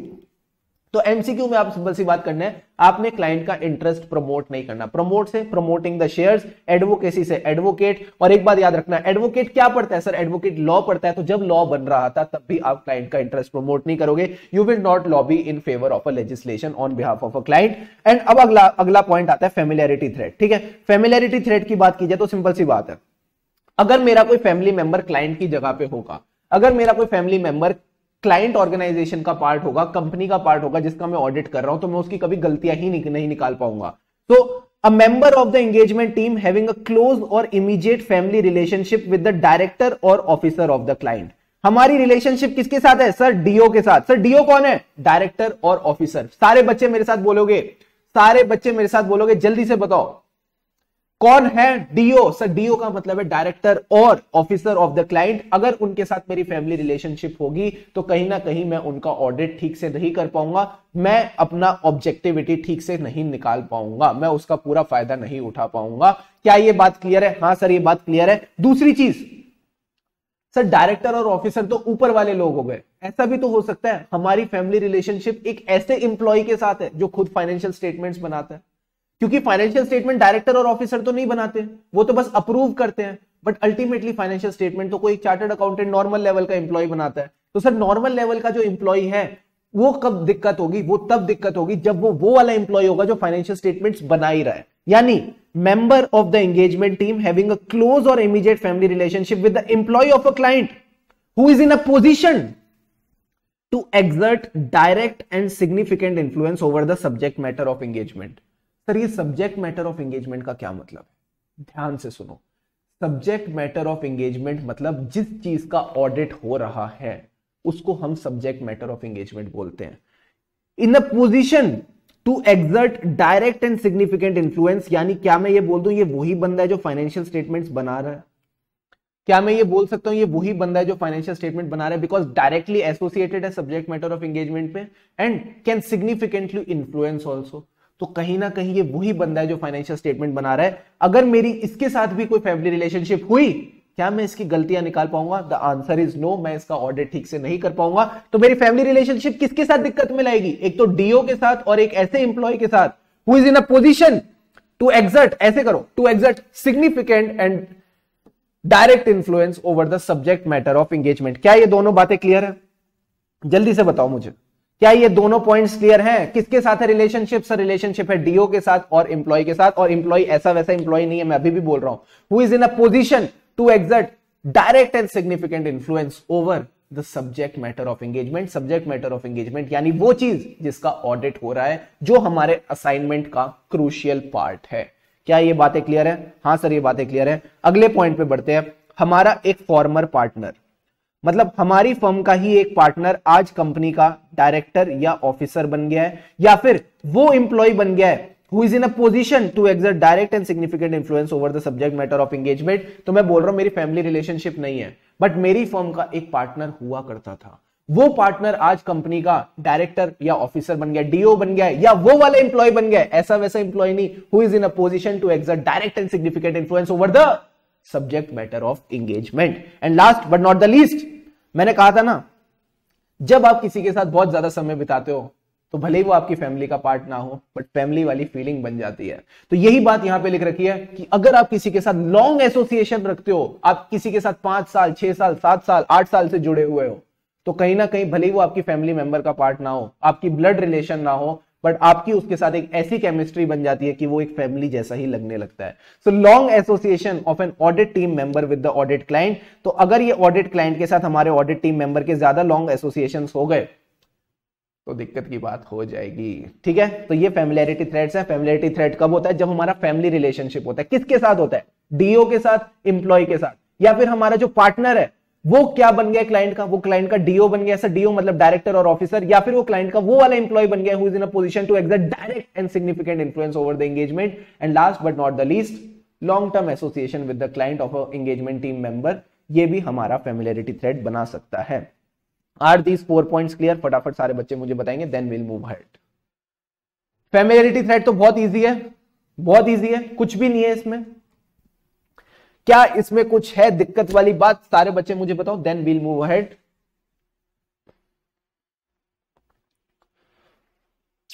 बस यहां तक अभी हम करेंगे, उसके बाद मैं आपको ब्रेक दे दूंगा, चिंता करने की जरूरत नहीं है। क्लियर सर, बहुत बढ़िया। ठीक है, फैमिलियरिटी थ्रेट डन। अब आती है बात इंटिमिडेशन थ्रेट की। इंटिमिडेशन थ्रेट बहुत इजी है, फटाफट याद करा देता हूं। इंटिमिडेशन मतलब किसी को अनकंफर्टेबल फील कराना, किसी को डराना, किसी को अनकंफर्टेबल फील कराना, किसी को डराना। तो मैं कहूंगा डराने का मतलब क्या होता है? थ्रेट। अगर आप किसी को डराओगे, किसी को थ्रेट करोगे, ऑटोमेटिकली बंदा प्रेशराइज हो जाएगा, प्रेशर में आ जाएगा। एंड प्रेशर में क्यों आ रहा है? क्योंकि हमने उसको डराया कि उसकी प्रमोशन नहीं होगी। ऐसे याद करो, सबसे पहले तो सामने वाले के ऊपर थ्रेट क्रिएट करना। किस चीज का थ्रेट आपने क्रिएट किया? कि आपकी जो प्रमोशन है ना वो हम नहीं करेंगे।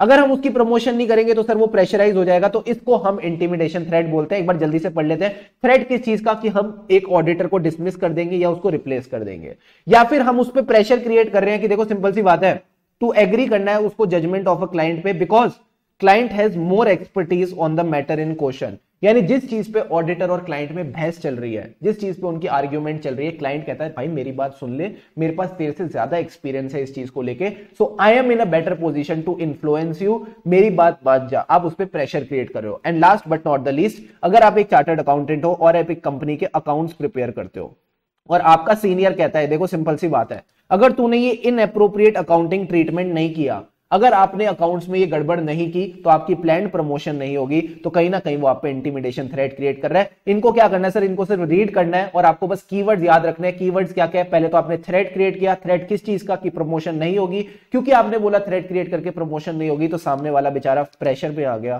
कि now he is feeling pressured. क्या ये बात क्लियर है? एक बच्चा कह रहा है सर ब्रेक चाहिए ही नहीं, आप बढ़िया चलते रहो, कोई दिक्कत की बात नहीं है। नाउ यार ये सुन के मुझे बड़ा अच्छा लगा। Thank you Kuldeep, I am very happy, thank you so much. ठीक है, तो ये इंटिमिडेशन थ्रेट हो गया सर, ये तो बड़ा आसान था। पहले तो सामने वाले पे थ्रेट क्रिएट करो। थ्रेट किस चीज का? कि हम उसको निकाल देंगे या भगा देंगे। फिर उसके बाद प्रमोशन रोक देंगे। प्रमोशन रोक देंगे तो बंदा प्रेशर में आ ही जाएगा। क्या ये बातें क्लियर है? हाँ सर ये बातें क्लियर है। अब एक बात बताओ, प्रॉब्लम्स तो है सबके साथ, बस नजरिए की है बात। तो ऊपर वाले थ्रेट्स हैं, बट कहीं ना कहीं हम उन थ्रेट्स के साथ डील कर सकते हैं। क्या आप चाहते हो कि ये डीलिंग वाला पार्ट में अभी कराऊं, या आप इससे पहले रिवाइज करना चाहते हो जो भी हमने थ्रेट्स वाली बात की है? सारे बच्चे मुझे बताओ, क्या आप इससे पहले जो भी हमने डिस्कस किया वो रिवाइज करना चाहते हो, या हम सीधा का सीधा डीलिंग वाली चीजों के साथ डिस्कस करें एंड फिर उसके बाद में आपको 5 मिनट दूं और आप पूरा रिवाइज करो? जैसा आप बोलोगे वैसा करेंगे, ठीक है? जैसी आपकी फीलिंग आ रही है अब बताओ। इट्स अ लाइव क्लास, पूरा फायदा उठाओ इस चीज का। रिवाइज, बहुत बढ़िया, रिवाइज करो। 5 मिनट्स दे रहा हूं, I am giving you 5 minutes, full 5 minutes.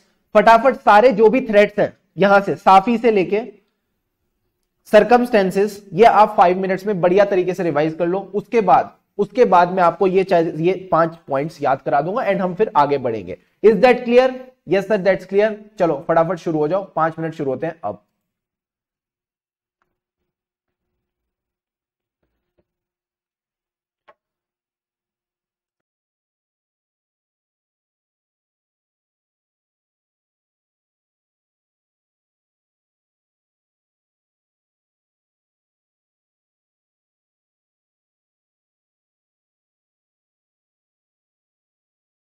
Revise का मतलब ना ये है कि याद कर लो इसको, ठीक है? अभी के अभी इसको याद कर लो, आपको अच्छा खासा समय मिल रहा है, अभी हमने इसको डिस्कस ही किया है, फटाफट इसको याद कर लो and then we'll move ahead, ठीक है?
तो अनीशा जी का क्वेश्चन है, क्या ये जो कंटेंट है under the types of threads, क्या ये पूरा पूरा याद रखना है? नहीं, आपको हेडिंग्स पता होनी चाहिए, what are the different types of threads.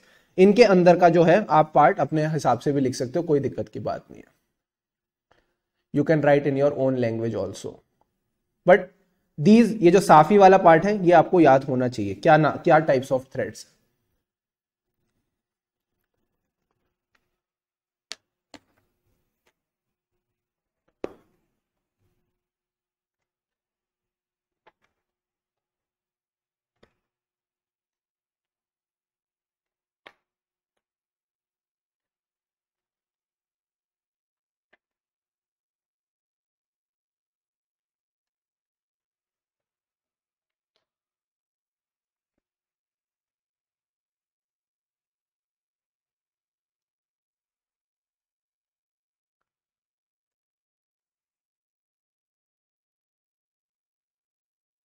ठीक है, डन, बहुत बढ़िया बहुत बढ़िया बहुत बढ़िया, बच्चों के डन डना डन डन आ गए, थम्स अप भी आ गया, बहुत बढ़िया। Can we move ahead please, बताओ यार आप सब, जरा हमसे पूछ पूछ के पढ़ाओगे। हाँ, मेरा काम है पढ़ाना, तुम्हारे साथ पढ़ाना, अब तुम अच्छे से पढ़ोगे, बढ़िया पढ़ोगे, नंबर लाओगे, मुझे अच्छा लगेगा। ठीक है, तो जैसा आप कहोगे वैसा करेंगे, कोई दिक्कत नहीं है। ठीक है, रिवीजन डन सर, याद हो गया, बहुत बढ़िया, यही तो चाहिए और कुछ नहीं चाहिए मुझे। अब एक बहुत ही बढ़िया चीज करेंगे, ये आई है आपकी May 19 न्यू सिलेबस में। सर आपने भी May 19 में तो एक और चीज बताई थी, नहीं वो दूसरी चीज ना January 21 न्यू सिलेबस की थी। ठीक है, ये वाली जो चीज है ये January 21 न्यू सिलेबस का क्वेश्चन है, जनवरी 21। ठीक है, एक साल पुराना क्वेश्चन हो गया, पर अभी भी ये वैलिड है। आपको सर बोले या ब्रो बोले या गुरु बोले, यार जो आपको सही लगे आप बोलो, बस पढ़ाई पे फोकस करो। ठीक है, उससे फर्क नहीं पड़ता। अब आती है बात examples of actions that in certain circumstances may be safeguards to address the threats, यानी इन थ्रेट से अब हम बच कैसे सकते हैं। जुगाड़ बताता हूं, हमारे ऊपर दिक्कत आई है, तो जब भी किसी पे दिक्कत आती है तो वो क्या करता है, वो अकेला नहीं रहता, वो अपने दोस्तों से बात करता है, अपनी फैमिली से बात करता है, जिसको भी वो जानता है वो उसके साथ वो दिक्कत शेयर करता है, ताकि वो जो थ्रेट है, वो जो उसके साथ दिक्कत है, वो सॉल्व हो जाए, वो रिजॉल्व हो जाए। राइट, हम यही करते हैं। तो आज आपके ऊपर कितने थ्रेट्स हैं? सर हमारे ऊपर 5 थ्रेट्स हैं। कौन कौन से थ्रेट्स हैं? सर साफी मत बोलो, बताओ। Self interest threat, self review threat, advocacy threat, familiarity threat और इंटिमिडेशन थ्रेट। क्योंकि आपके ऊपर 5 थ्रेट हैं, तो अब आपको 5 लोगों को बुलाना पड़ेगा। क्या बात कर रहे हो सर? हाँ, सबसे पहले तो बुला लो एडिशनल टाइम और एक क्वालिफाइड पर्सोनल को। किसको बुलाओगे सारे बच्चे मुझे बताओ? सर हम बुलाएंगे एडिशनल टाइम और क्वालिफाइड पर्सोनल को। assigning additional time and qualified personnel to the required task when the engagement has been accepted। तो सबसे पहले हमने किसको बुलाया? एडिशनल टाइम और एक क्वालिफाइड पर्सोनल को। अब एक और बंदा चाहिए। सर कौन सा बंदा चाहिए? याद है आपके ऊपर एक सेल्फ रिव्यू थ्रेड था, आप अपना काम ठीक से रिव्यू नहीं कर पाते, तो अब आपको एक रिव्यूअर को बुलाना पड़ेगा। ओके, तो now you will call a appropriate reviewer. वो आपकी टीम का पार्ट नहीं होना चाहिए, फिर तो पर्पस ही डिफीट हो जाएगा। To review the work performed, वो आपका काम रिव्यू करेगा या आपको एडवाइस करेगा in addressing the self review threat. किस किस को बुलाया? सबसे पहले तो एडिशनल टाइम एंड रिसोर्सेज को बुलाया, और दूसरा आपने किसको बुलाया? एक एप्रोप्रिएट रिव्यूअर को बुलाया। अब मैं जिसको बुला रहा हूं ना, वो बहुत सारे लोग आने वाले हैं। बहुत सारे लोग कौन से आने वाले? आप बुलाओगे डिफरेंट पार्टनर्स और उनकी इंगेजमेंट टीम्स को। क्या मतलब? आप बुलाओगे डिफरेंट पार्टनर्स और उनकी इंगेजमेंट टीम्स को with separate reporting lines for provision of non assurance services. Sir ये बात ना आप हमको थोड़ा अच्छे से समझाओ, तो चलो समझते हैं। What do we mean by separate reporting lines?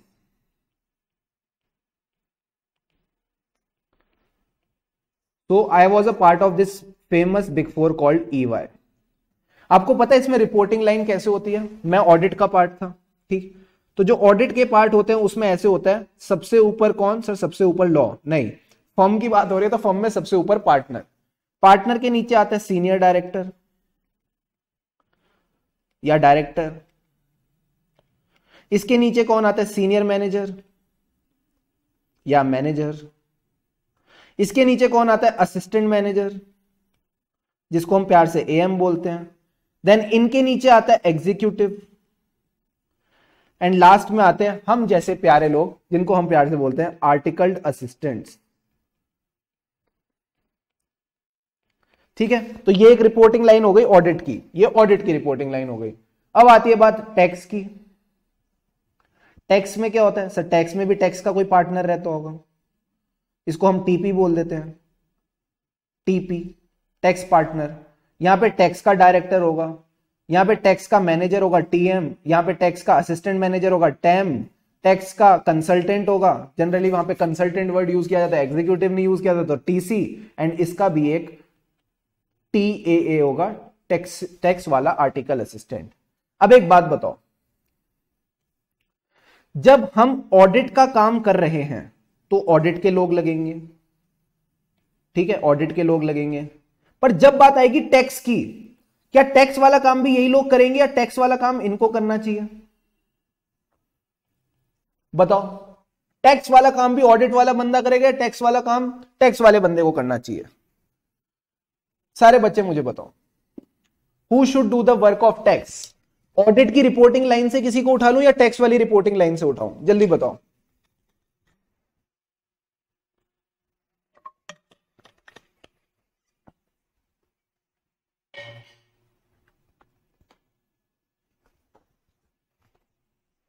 आप बोलोगे तो मैं मानूंगा, क्योंकि यही लिखा हुआ है बुक में। जैसे आप बोलोगे हाँ सर टैक्स वाली लाइन से उठा लो, मैं बोलूंगा बुक पे आ जाओ, वही बात लिखी हुई है।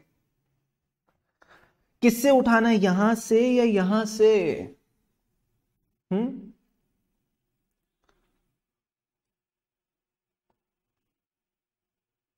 क्या बात है, जिसका काम उसी को साजे। ठीक है, जिसका काम उसी को साजे, कोई और करे तो ठंडन बाजे। एक बच्चा कह रहा है एनालिस्ट कहां है? अरे एनालिस्ट भी यही है, एनालिस्ट बाबू को भी हमने यही रख रखा है, आर्टिकल असिस्टेंट के साथ बैठा है। जिसका काम उसी को साजे, कोई और करे तो ठंडन बाजे। सिंपल सी बात है, जो बंदा टैक्स का है टैक्स वाले ही काम करेंगे। तो यही बात दोस्तों इन्होंने यहां लिख रखी है।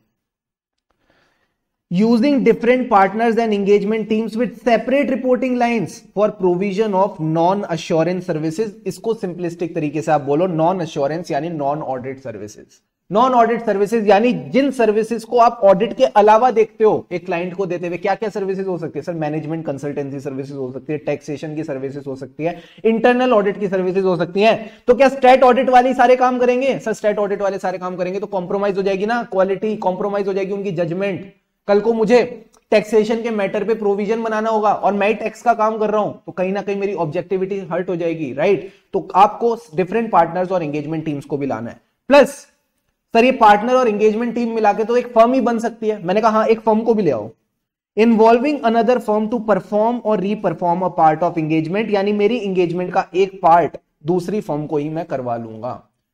अब एक बात बताओ, 4-5 लोग इकट्ठे हो गए हैं, क्या इन्हीं से सारा काम, इनको अब सारी बातें बता दूं मैं क्लाइंट की जितनी भी कॉन्फिडेंशियल बातें हैं? नहीं सर, जो कोर टीम मेंबर्स है ना आपके, उनको ये बातें पता होनी चाहिए और बाकी लोगों को ये बातें नहीं पता होनी चाहिए। फिर से अब बहुत सारे लोग इकट्ठे हो गए। कौन कौन लोग इकट्ठे हो गए? सबसे पहले हमने बुलाया एडिशनल टाइम एंड रिसोर्सेज को, फिर हमने एक रिव्यूअर को बुलाया, फिर तो हमने हद ही कर दी, हम एक पार्टनर और उसकी टीम उठा के ले आए। आपने कहा पार्टनर और टीम तो सर एक फर्म की तरह ही हो गया, फर्म को भी ले आओ। पर अब इतने सारे लोग इकट्ठे हो गए हैं, क्लाइंट की सारी कॉन्फिडेंशियल इंफॉर्मेशन क्या मैं इन चारों को बता सकता हूं? द आंसर इज नो, मैं इन चारों को बता ही नहीं सकता। तो अब मैं इनको ना सेपरेट करूंगा। यहां पे कोर टीम मेंबर्स आएंगे, यहां पे नॉन कोर टीम मेंबर्स आएंगे। जो कोर टीम मेंबर्स होंगे उनको कॉन्फिडेंशियल बातें पता होंगी और जो नॉन कोर टीम मेंबर्स हैं उनको कॉन्फिडेंशियल बातें नहीं पता होंगी। तो आखिरी में क्या करना है? टीम्स को सेपरेट कर दो when dealing with the matters of confidential nature. यानी जब कॉन्फिडेंशियल नेचर की बातें होंगी क्या वो सबको बताई जाएंगी? द आंसर इज नो, हम टीम्स को सेपरेट कर देंगे। एंड यही बात आपने याद रखनी है। कैसे सेफ गार्ड करोगे फ्रॉम द थ्रेट? तो याद करो, जब आपके ऊपर कोई थ्रेट आता है तो आप क्या करते हो? हम अपने पापा को बुलाते हैं, अपनी मम्मी को बुलाते हैं, अपने दोस्तों को बुलाते हैं। तो यहां पे भी आपको लोगों को बुलाना है। किस किस को बुलाओगे? सबसे पहले तो हमें समय चाहिए। सर समय चाहिए, सोचने दो, तो एडिशनल टाइम एंड रिसोर्सेज। अब रिसोर्सेज में आपने किस किस को बुलाना है? सर एक तो रिव्यूअर को बुलाना है, हमारा काम रिव्यू करेगा। दूसरा, रिव्यूअर की बात तो हमने हद ही कर दी, हम पार्टनर और उसकी टीम को उठा के ले आए। आपने बोला पार्टनर और उसकी टीम, तो सर ये ऐसे साउंड कर रहे हैं जैसे हम एक फर्म ही उठा के ले आए। आप एक फर्म को भी उठा के ले आए। अब बहुत सारे लोग इकट्ठे हो गए, टीम्स को सेपरेट कर दो। इस तरह से आप ये पांचों पॉइंट याद रखोगे। अपना जल्दी से पेज नंबर 178 खोलो। Page number 178 of your book, professional ethics का जो क्वेश्चन बैंक है वो आप खोलो फटाफट से। आपका क्वेश्चन नंबर 1 और क्वेश्चन नंबर 2 डन हो चुका है। सारे बच्चे जल्दी से मुझे इस पे थम्स अप दो, then will move ahead. Question number 1 and question number 2 is done.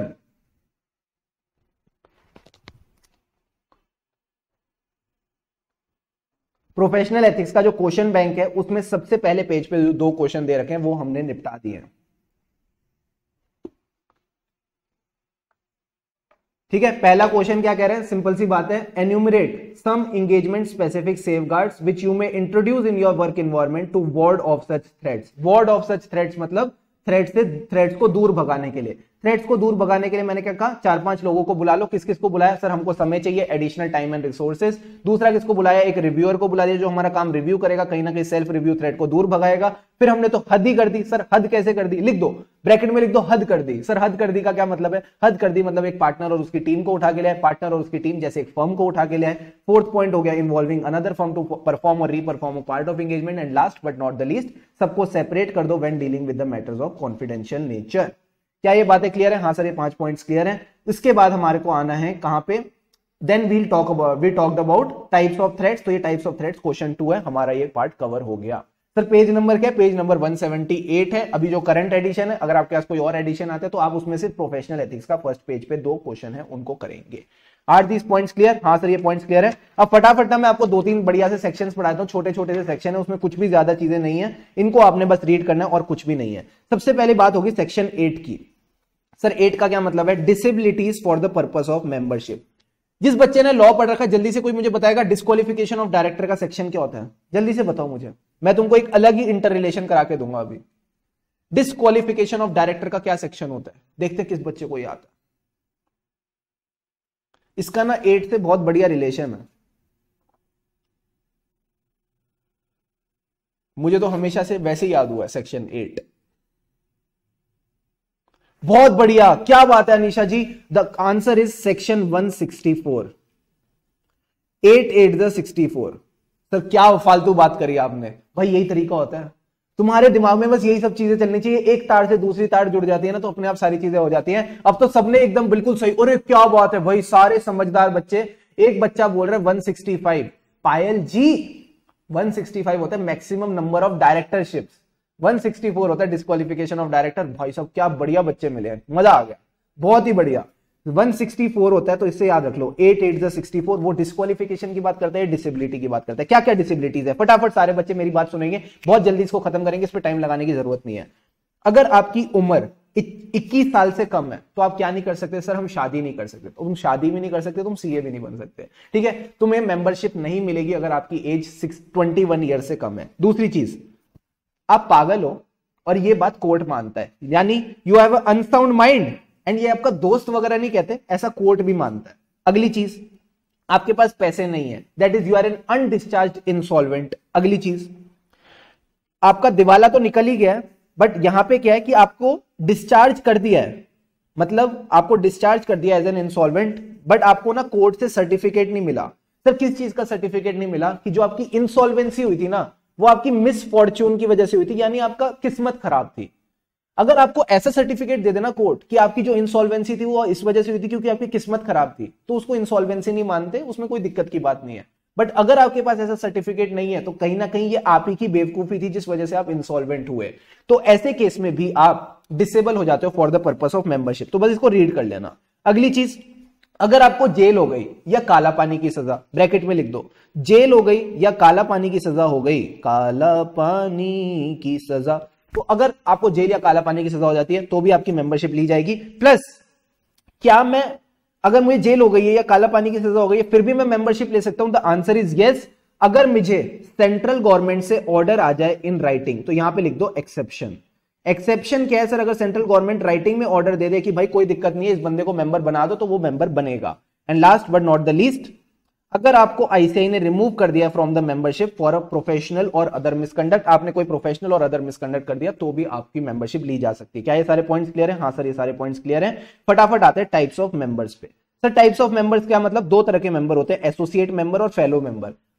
फर्क नहीं पड़ता, आप जब मेंबर बन जाते हो उसके बाद ये डिपेंड करता है कि आपको मेंबर बने हुए कितने साल हो गए। अगर आपको मेंबर बने हुए 5 साल से कम हुए हैं तो आपको एसोसिएट मेंबर बोला जाएगा। अगर आपको मेंबर बने हुए 5 साल से ज्यादा हो गए, 5 साल या उससे ज्यादा हो गए, तो हम आपको फेलो मेंबर बोलेंगे। बस इतनी सी बातें याद रखना, जो बंदा इंडिया में कॉन्टिन्यूअस प्रैक्टिस कर रहा है फॉर एटलीस्ट 5 ईयर्स उसको हम फेलो मेंबर बोलते हैं, या फिर member who has been associate for not less than 5 years and who possess such qualification experience equivalent to continuous practice of a period of 5 years as a CA, यानी उसके पास जो experience है वो 5 साल का है एज अ चार्टर्ड अकाउंटेंट, तो भी हम उसको फेलो मेंबर बोलेंगे। तो क्या मैं बोल सकता हूं, जिसको चार्टर्ड अकाउंटेंट बने हुए 5 साल या उससे ज्यादा हो गए हैं प्लस उसके पास मेंबरशिप का सर्टिफिकेट है, हम उसको फेलो मेंबर बोलेंगे। एसोसिएट मेंबर मतलब जो नया नवेला मेंबर बना है उसका नाम रजिस्टर में एंटर किया गया है। सर ये रजिस्टर कौन सा है? इसको हम बोलते हैं रजिस्टर ऑफ मेंबर्स। ठीक है, जब आप आईसीआई में रजिस्टर होते हो एज अ मेंबर तो आपका रजिस्टर में नाम लिखाया जाता है and then you are entitled to use the letters ACA after your name. Sir after का क्या मतलब है? शुभम के बाद एसीए। तो हाँ जनरली ऐसे ही होता है, जैसे मैंने लिखा शुभम केसवानी एसीए, ऐसे लिख देंगे। ठीक है, बट जनरली हम ऐसे लिख देते हैं ना, सीए शुभम केसवानी, ये सब कौन करता है? ठीक है, तो ज्यादा इसमें ना दिमाग मत लगाना। अब आती है बात रिमूवल ऑफ नेम। क्या आपका नाम रजिस्टर से हटाया जा सकता है? ये क्वेश्चन है अब। हाँ आपका नाम हटाया जा सकता है अगर आप दुनिया से हट चुके हो। सर दुनिया से हट चुके हो यानी आप दुनिया में ही नहीं हो, यू आर डेड। दूसरी चीज, अगर आप खुद अपना नाम हटवाना चाहते हो, आपने आईसीआई को बोला यार मुझे ना आपके रजिस्टर में नाम रखना ही नहीं है, कट्टी, आपने आईसीआई से कट्टी कर दी, तो सिंपल सी बात है आपका नाम हटा दिया जाएगा। या फिर आपने प्रिस्क्राइब्ड फीस नहीं पे करी। सर ये क्या हुआ? हमें सीए बनने के बाद भी फीस पे करनी है? ITT, OC, MCS, advanced ITT, final, inter, foundation, सबकी फीस पे करे जा रहे हैं तब से, और अब सीए बनने के बाद भी फीस पे करनी पड़ेगी? तो आंसर इज यस। आईसीआई को आपको चंदा देता ही रहना पड़ेगा, आपको वो पैसा देते ही रहना पड़ेगा, एंड जब तक आप वो फीस पे नहीं करोगे हर साल आपकी मेंबरशिप कंटिन्यू नहीं होती रहेगी। तो every year you need to pay the prescribed fees. And last but not the least, अगर आप डिस्क्वालीफाई हो जाते हो under section 8। Sir under section 8 मतलब वो सारी बातें, आपकी एज 21 साल की नहीं है, सर 21 साल की होगी तभी तो नाम गया होगा रजिस्टर में, तो वो वाला पॉइंट नहीं आएगा। या तो आपने क्या कर दिया, आप इंसॉल्वेंट हो गए, ठीक है, you are an undischarged insolvent, या फिर आपको इंप्रिजनमेंट हो गई, काला पानी की सजा हो गई, या फिर आपने कोई प्रोफेशनल मिसकंडक्ट कर दिया, तो भी आपका नाम रजिस्टर से हटाया जा सकता है। ठीक है, अब आती है बात क्या, effective date of restoration in case of membership removal. यानी आपकी मेंबरशिप ले ली गई है, क्यों ले ली गई है? क्योंकि आपने फीस पे नहीं करी थी। तो अगर आपने application they the for the restoration and requisite fees with in the same year of removal, यानी जिस साल में आपका नाम हटाया गया था उसी साल में आपने अगर फीस दे दी, then your restoration will be effective from the date on which it was removed from the register. ठीक है, क्या ये बात क्लियर है? हाँ सर ये बात क्लियर है। सर एग्जांपल दो इसका, तो देखो सिंपल सी बात है, अगर मैं बात करूं 22-23 की, ठीक है, ईयर 22-23 की अगर मैं बात करता हूं, फाइनेंशियल ईयर 22-23 की, इसकी फीस आपको कब तक देनी है? तो इसकी फीस आपको जनरली देनी होती है 30th सितंबर तक। 30th सितंबर तक जनरली फीस देनी होती है। तो अगर आपने 30th सितंबर तक फीस नहीं पे करी, पर आपने 22-23 में फीस पे कर दी, भली लेट फीस पे करी हो, तब भी आपको मान लिया जाएगा कि आपकी जो मेंबरशिप है वो रिस्टोर कर दी फ्रॉम द डेट जिस दिन आपका नाम रजिस्टर से हटाया गया था। अगली चीज, अगर आपका नाम इस वजह से हटाया गया है क्योंकि बोर्ड ऑफ डिसिप्लिन या डिसिप्लिनरी कमिटी या किसी कोर्ट के ऑर्डर पे आपका नाम हटाया गया था, तो उस कोर्ट के ऑर्डर से ही आपका नाम वापस आएगा रजिस्टर में। फिर से मेरी बात, सिंपल सी बात समझो, अगर किसी कोर्ट के ऑर्डर की वजह से आपका नाम रजिस्टर से हटाया गया था, तो उस कोर्ट के ऑर्डर की वजह से ही आपका नाम रजिस्टर में आएगा। तो जिस दिन पे डेट पे वो कोर्ट का ऑर्डर बोलेगा कि नाम आना चाहिए, उस हिसाब से आएगा। कोई और केस होगा तो उस केस में ऐसा होगा, जिस दिन आप एप्लीकेशन और फीस दोगे उसी दिन से मान लेंगे कि आपकी रिस्टोरेशन इफेक्टिव हो गई। क्या ये बात क्लियर है? हाँ सर ये बात क्लियर है। यहां पे लिख दो एमसीक्यू, इस पे एक अच्छा एमसीक्यू आ सकता है, तो इसको आप जरूर रीड करके जाएंगे लास्ट 1.5 डेज में। अब एक बात और, जो व्यक्ति वस्तु विशेष, संज्ञा की डेफिनेशन मत बोलो, फिर से, जो व्यक्ति अपने आप को मेंबर बोलता है बट मेंबर है नहीं, या फिर बोलता है मैं प्रैक्टिस कर रहा हूं बट प्रैक्टिस कर नहीं रहा, तो सेक्शन 24 बात करता है, प्रोवाइड करता है that any person who is not a member of ICAI but he is representing himself as a member of ICAI, either he is using a designation of ICAI plus being a member of ICAI not having a certificate of practice, उसके पास COP नहीं है, ऐसे ना COP लिख के काट दो, बट रिप्रेजेंट कर रहा है that he is in practice or practicing as a CA, then जब वो पहली बार पकड़ा जाएगा ना, उस पे एक फाइन लगेगा 1000 रुपए का। सर कितना चिंदी फाइन है? अब ऐसे ही है, 1000 रुपए का फाइन लगेगा। और अगर वो नहीं सुधरा, उसने वापस वही गलती दोहरा दी, तो फिर क्या होगा? तो उसको इम्प्रिजनमेंट भी होगी for a period up to 6 months, और फाइन हो जाएगा अब 5000 रुपीज, 1000 को ना 5 से मल्टीप्लाई कर दो, ठीक है, और बोथ भी हो सकते हैं। फिर से लास्ट टाइम रिवाइज करते हैं, सेक्शन 24 क्या कह रहा है, बेसिक चीजें हैं, ये एमसीक्यू में आ सकती है मैक्सिमम, उसके अलावा कुछ भी नहीं आएगा इससे। क्या आ सकता है? फिर से, मैं मेंबर नहीं हूं, पर मैं अपने आप को बोल रहा हूं मैं आईसीआई का मेंबर हूं, मेरे पास सर्टिफिकेट ऑफ प्रैक्टिस नहीं है, मैं मेंबर तो हूं पर मेरे पास सर्टिफिकेट ऑफ प्रैक्टिस नहीं है, मैं दूसरों को बोलता हूं मैं प्रैक्टिसिंग चार्टर्ड अकाउंटेंट हूं। तो क्या ये गलती है? The answer is yes. क्या इसके लिए मुझे फाइन हो सकता है? The answer is yes. कितने का फाइन होगा? 1000 रुपीज का। बट अगर मैं पहली बारी में नहीं सुधरा तो आप 1000 को किससे मल्टीप्लाई करोगे? सर हम 5 से मल्टीप्लाई करके आप पे 5000 का फाइन लगा देंगे, प्लस आपको अब जेल भी हो सकती है अप टू 6 मंथ्स, और बोथ दोनों चीजें भी हो सकती हैं। क्या कुछ था इसमें? नहीं सर, मजेदार था, हो गया, डन, समझ आ गया। अब बात करते हैं cancellation and restoration of certificate of practice, then I will give you a break, and break के बाद हम ये इंपॉर्टेंट मजेदार टॉपिक स्टार्ट करेंगे जिसको मैंने स्टार मार्क किया है, members deemed to be in practice. अब बात करते हैं cancellation and restoration of COP. इन्होंने क्या बोला? COP shall be liable for cancellation. अगर आपका रजिस्टर से नाम ही हटा दिया गया है, तो मैं आपको ना एक मजेदार बात बताता हूं। What is the process? आपने सीए फाइनल का एग्जाम क्लियर किया, सारे बच्चे इधर देखो, इधर देखो, यहां पे देखो जो मैं बना रहा हूं अभी। आपने सीए फाइनल का एग्जाम क्लियर किया, ठीक है, आपने सीए फाइनल का एग्जाम क्लियर किया। सर हमने सीए फाइनल का एग्जाम क्लियर किया, उसके बाद हमको क्या करना है? आपको मेंबरशिप के लिए अप्लाई करना है। आपने मेंबरशिप के लिए अप्लाई किया। मेंबरशिप के लिए अप्लाई करने के लिए आपकी मिनिमम एज कितनी होनी चाहिए? सारे बच्चे मुझे बताएंगे चैट बॉक्स पे, मेरे को ये देखने कितने बच्चे जाग रहे हैं। जो जो बच्चा मुझे बताएगा उसके बहुत बहुत अच्छे अच्छे नंबर आएंगे, उसको पेपर में सारे क्वेश्चन आते हुए होंगे। कल मुझे सरस्वती माता ने बोला, मैं रात को सो रहा था, माता ने बोला हे शुभम, मैंने कहा हाँ माता, जो जो बच्चा चैट बॉक्स पे सारे आंसर बताएगा उसको बहुत अच्छे नंबर आएंगे, जब वो पेपर में, जब वो क्वेश्चन पेपर देखेगा उसको सारे आंसर आ जाएंगे। मैंने कहा क्या बात है?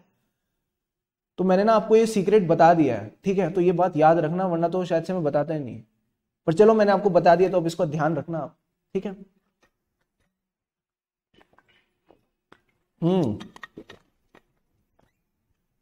अब तो आंसर की तो ऐसे तादाद ही बढ़ गई। 21, बहुत बढ़िया। कम से कम 21 साल का होना चाहिए बंदा या बंदी, जो भी है। तो मिनिमम एज इज 21 ईयर्स। तो अब इसकी 21 ईयर्स की एज है, इसने मेंबरशिप के लिए अप्लाई किया, इसको मिल गया मेंबरशिप का सर्टिफिकेट, ठीक है, इसको मेंबरशिप का सर्टिफिकेट मिल गया। सबसे पहले ये क्या बनेगा? सर सबसे पहले बनेगा एसीए। 5 साल बाद क्या बनेगा? एफसीए। सिंपल सी बात, ठीक है। एक बच्चे ने तो लिख दिया 21, लिखा भी कैसे? डबल ई डबल के आई एस, 21। चलो ये भी सही है। फिर उसके बाद मेंबरशिप सर्टिफिकेट आ गया, ये सब हो गया। अब आपका रजिस्टर ऑफ मेंबर्स में ना नाम चला गया, सिंपल सी बात है। अब आपके पास ना ऑप्शन है। क्या ऑप्शन है? कि क्या आपको सीओपी चाहिए या नहीं। अगर चाहिए तो यस, अगर नहीं चाहिए तो नो। अगर चाहिए तो आपको सीओपी के लिए फिर अप्लाई करना पड़ेगा, एंड सीओपी के लिए जैसे ही आप अप्लाई करते हो फिर आपको सर्टिफिकेट ऑफ प्रैक्टिस मिल जाएगा। तो अब जिसको सर्टिफिकेट ऑफ प्रैक्टिस मिल चुका है, अब जिसको सर्टिफिकेट ऑफ प्रैक्टिस मिल चुका है, क्या उसका सर्टिफिकेट कैंसिल किया जा सकता है? इसकी बात कर रहे हैं, ठीक है। अब आपको समझ आएगी चीज। तो अगर मैं बात करूं cancellation of certificate of practice की, तो अब एक बात बताओ, अगर आपका नाम रजिस्टर से ही हटा दें, अगर आपका नाम यहीं पे रजिस्टर से ही हटा दें, यहां पे आपको रजिस्टर में नाम डाला था आपका रजिस्टर ऑफ मेंबर से, यहीं से नाम हटा दे, तो क्या आपका ये भी कैंसिलेशन मान लें? जब आपका यही पार्ट खत्म हो गया तो आपका तो फ्लो चार्ट ही गया ना यहां से। अंडरस्टैंडिंग? अगर आपका नाम रजिस्टर ऑफ मेंबर से ही मैंने हटा दिया तो सीओपी तो फिर किसी काम का रहा ही नहीं, सीओपी तो बाद की बात है। तो सिंपल सी बात है, अगर आपका रजिस्टर ऑफ मेंबर से नाम हट गया तो आपको सीओपी भी गया। प्लस काउंसिल इज सेटिस्फाइड कि जो आपने सर्टिफिकेट इशू करवाया था ना, जिन बेसिस पे, वो इनकरेक्ट थे, आपने फॉल्स और मिसलीडिंग इंफॉर्मेशन दी थी, और या फिर आपको गलती से सर्टिफिकेट मिल गया, तो भी आपका कैंसिल हो जाएगा। एक बात बताओ, फॉल्स और मिसलीडिंग इंफॉर्मेशन जो बंदा देता है उसके अंदर कौन सी क्वालिटी मिसिंग है? आपके ऑप्शंस हैं, A integrity, B objectivity, C confidentiality, and D professional competence and due care. Your time starts now, fastest finger first. देखते हैं कौन बच्चा फर्स्ट आता है।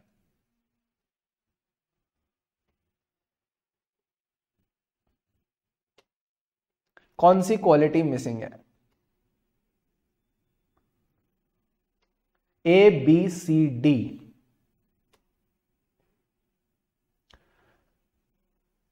हम्म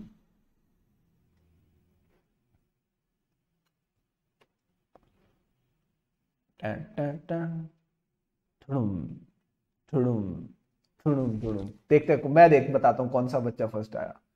सो द ओ माय गॉड, अरे बाप रे, अरे बाप रे, अरे बाप रे, पूजा हैज कम फर्स्ट। पूजा ने सबसे पहले आंसर दिया, तो पूजा जी चल रही है टॉप ऑफ द टेबल पे। बाकी सबके आंसर एकदम सही है, किसी ने भी गलत जवाब नहीं दिया। सर या इंटीग्रिटी की दिक्कत है। देखो सिंपल सी बात है, जब आपकी इंटीग्रिटी खराब हो जाएगी तो आपका सीओपी भी ले लिया जाएगा, या फिर आपने प्रैक्टिस करना ही बंद कर दिया तो भी आपका सीओपी ले लिया जाएगा, या फिर आपने जो एनुअल फीस पे करनी होती है वो आपने पे नहीं करी है for the COP till 30th September of the relevant year, यानी आप रेलिवेंट ईयर के 30th सितंबर तक फीस पे नहीं करिए। ब्रैकेट में लिख दो एमसीक्यू। इस पे ऐसे ही अगर एमसीक्यू पूछ लिया तो आपको आना चाहिए कि 30th सितंबर तक आपको सीओपी की फीस पे करनी पड़ती है। और अगर आपका सीओपी फिर कैंसिल हो जाएगा तो वो आपको सरेंडर करना पड़ेगा टू द सेक्रेटरी।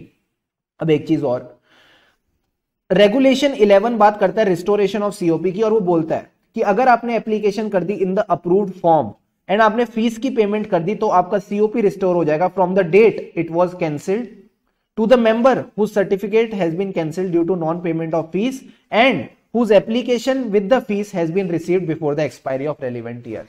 क्या हमने मेंबरशिप में भी यही बात की थी?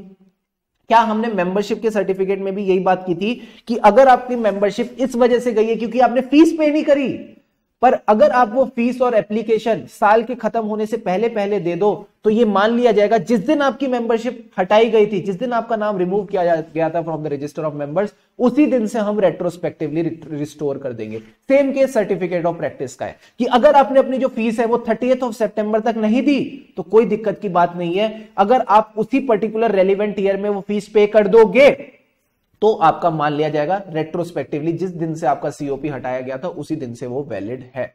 ठीक है, सीओपी की फीस कितनी होती है ये तो यहां पे लिखा हुआ नहीं है, मुझे भी याद नहीं है, लगभग 2,500-3 हजार रुपए की कुछ सीओपी की फीस होती है।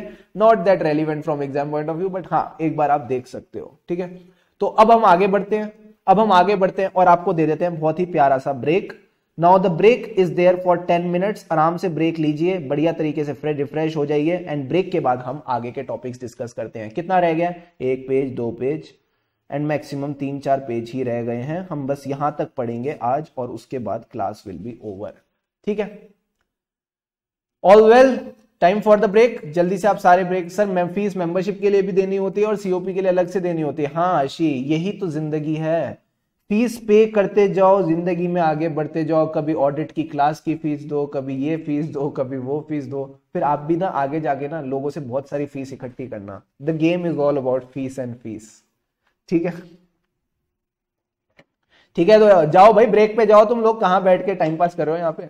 जल्दी से सारे बच्चे ब्रेक पे जाएंगे, 10 मिनट बाद हम मिलेंगे। ठीक है, time for the break, we'll catch up back after 10 minutes.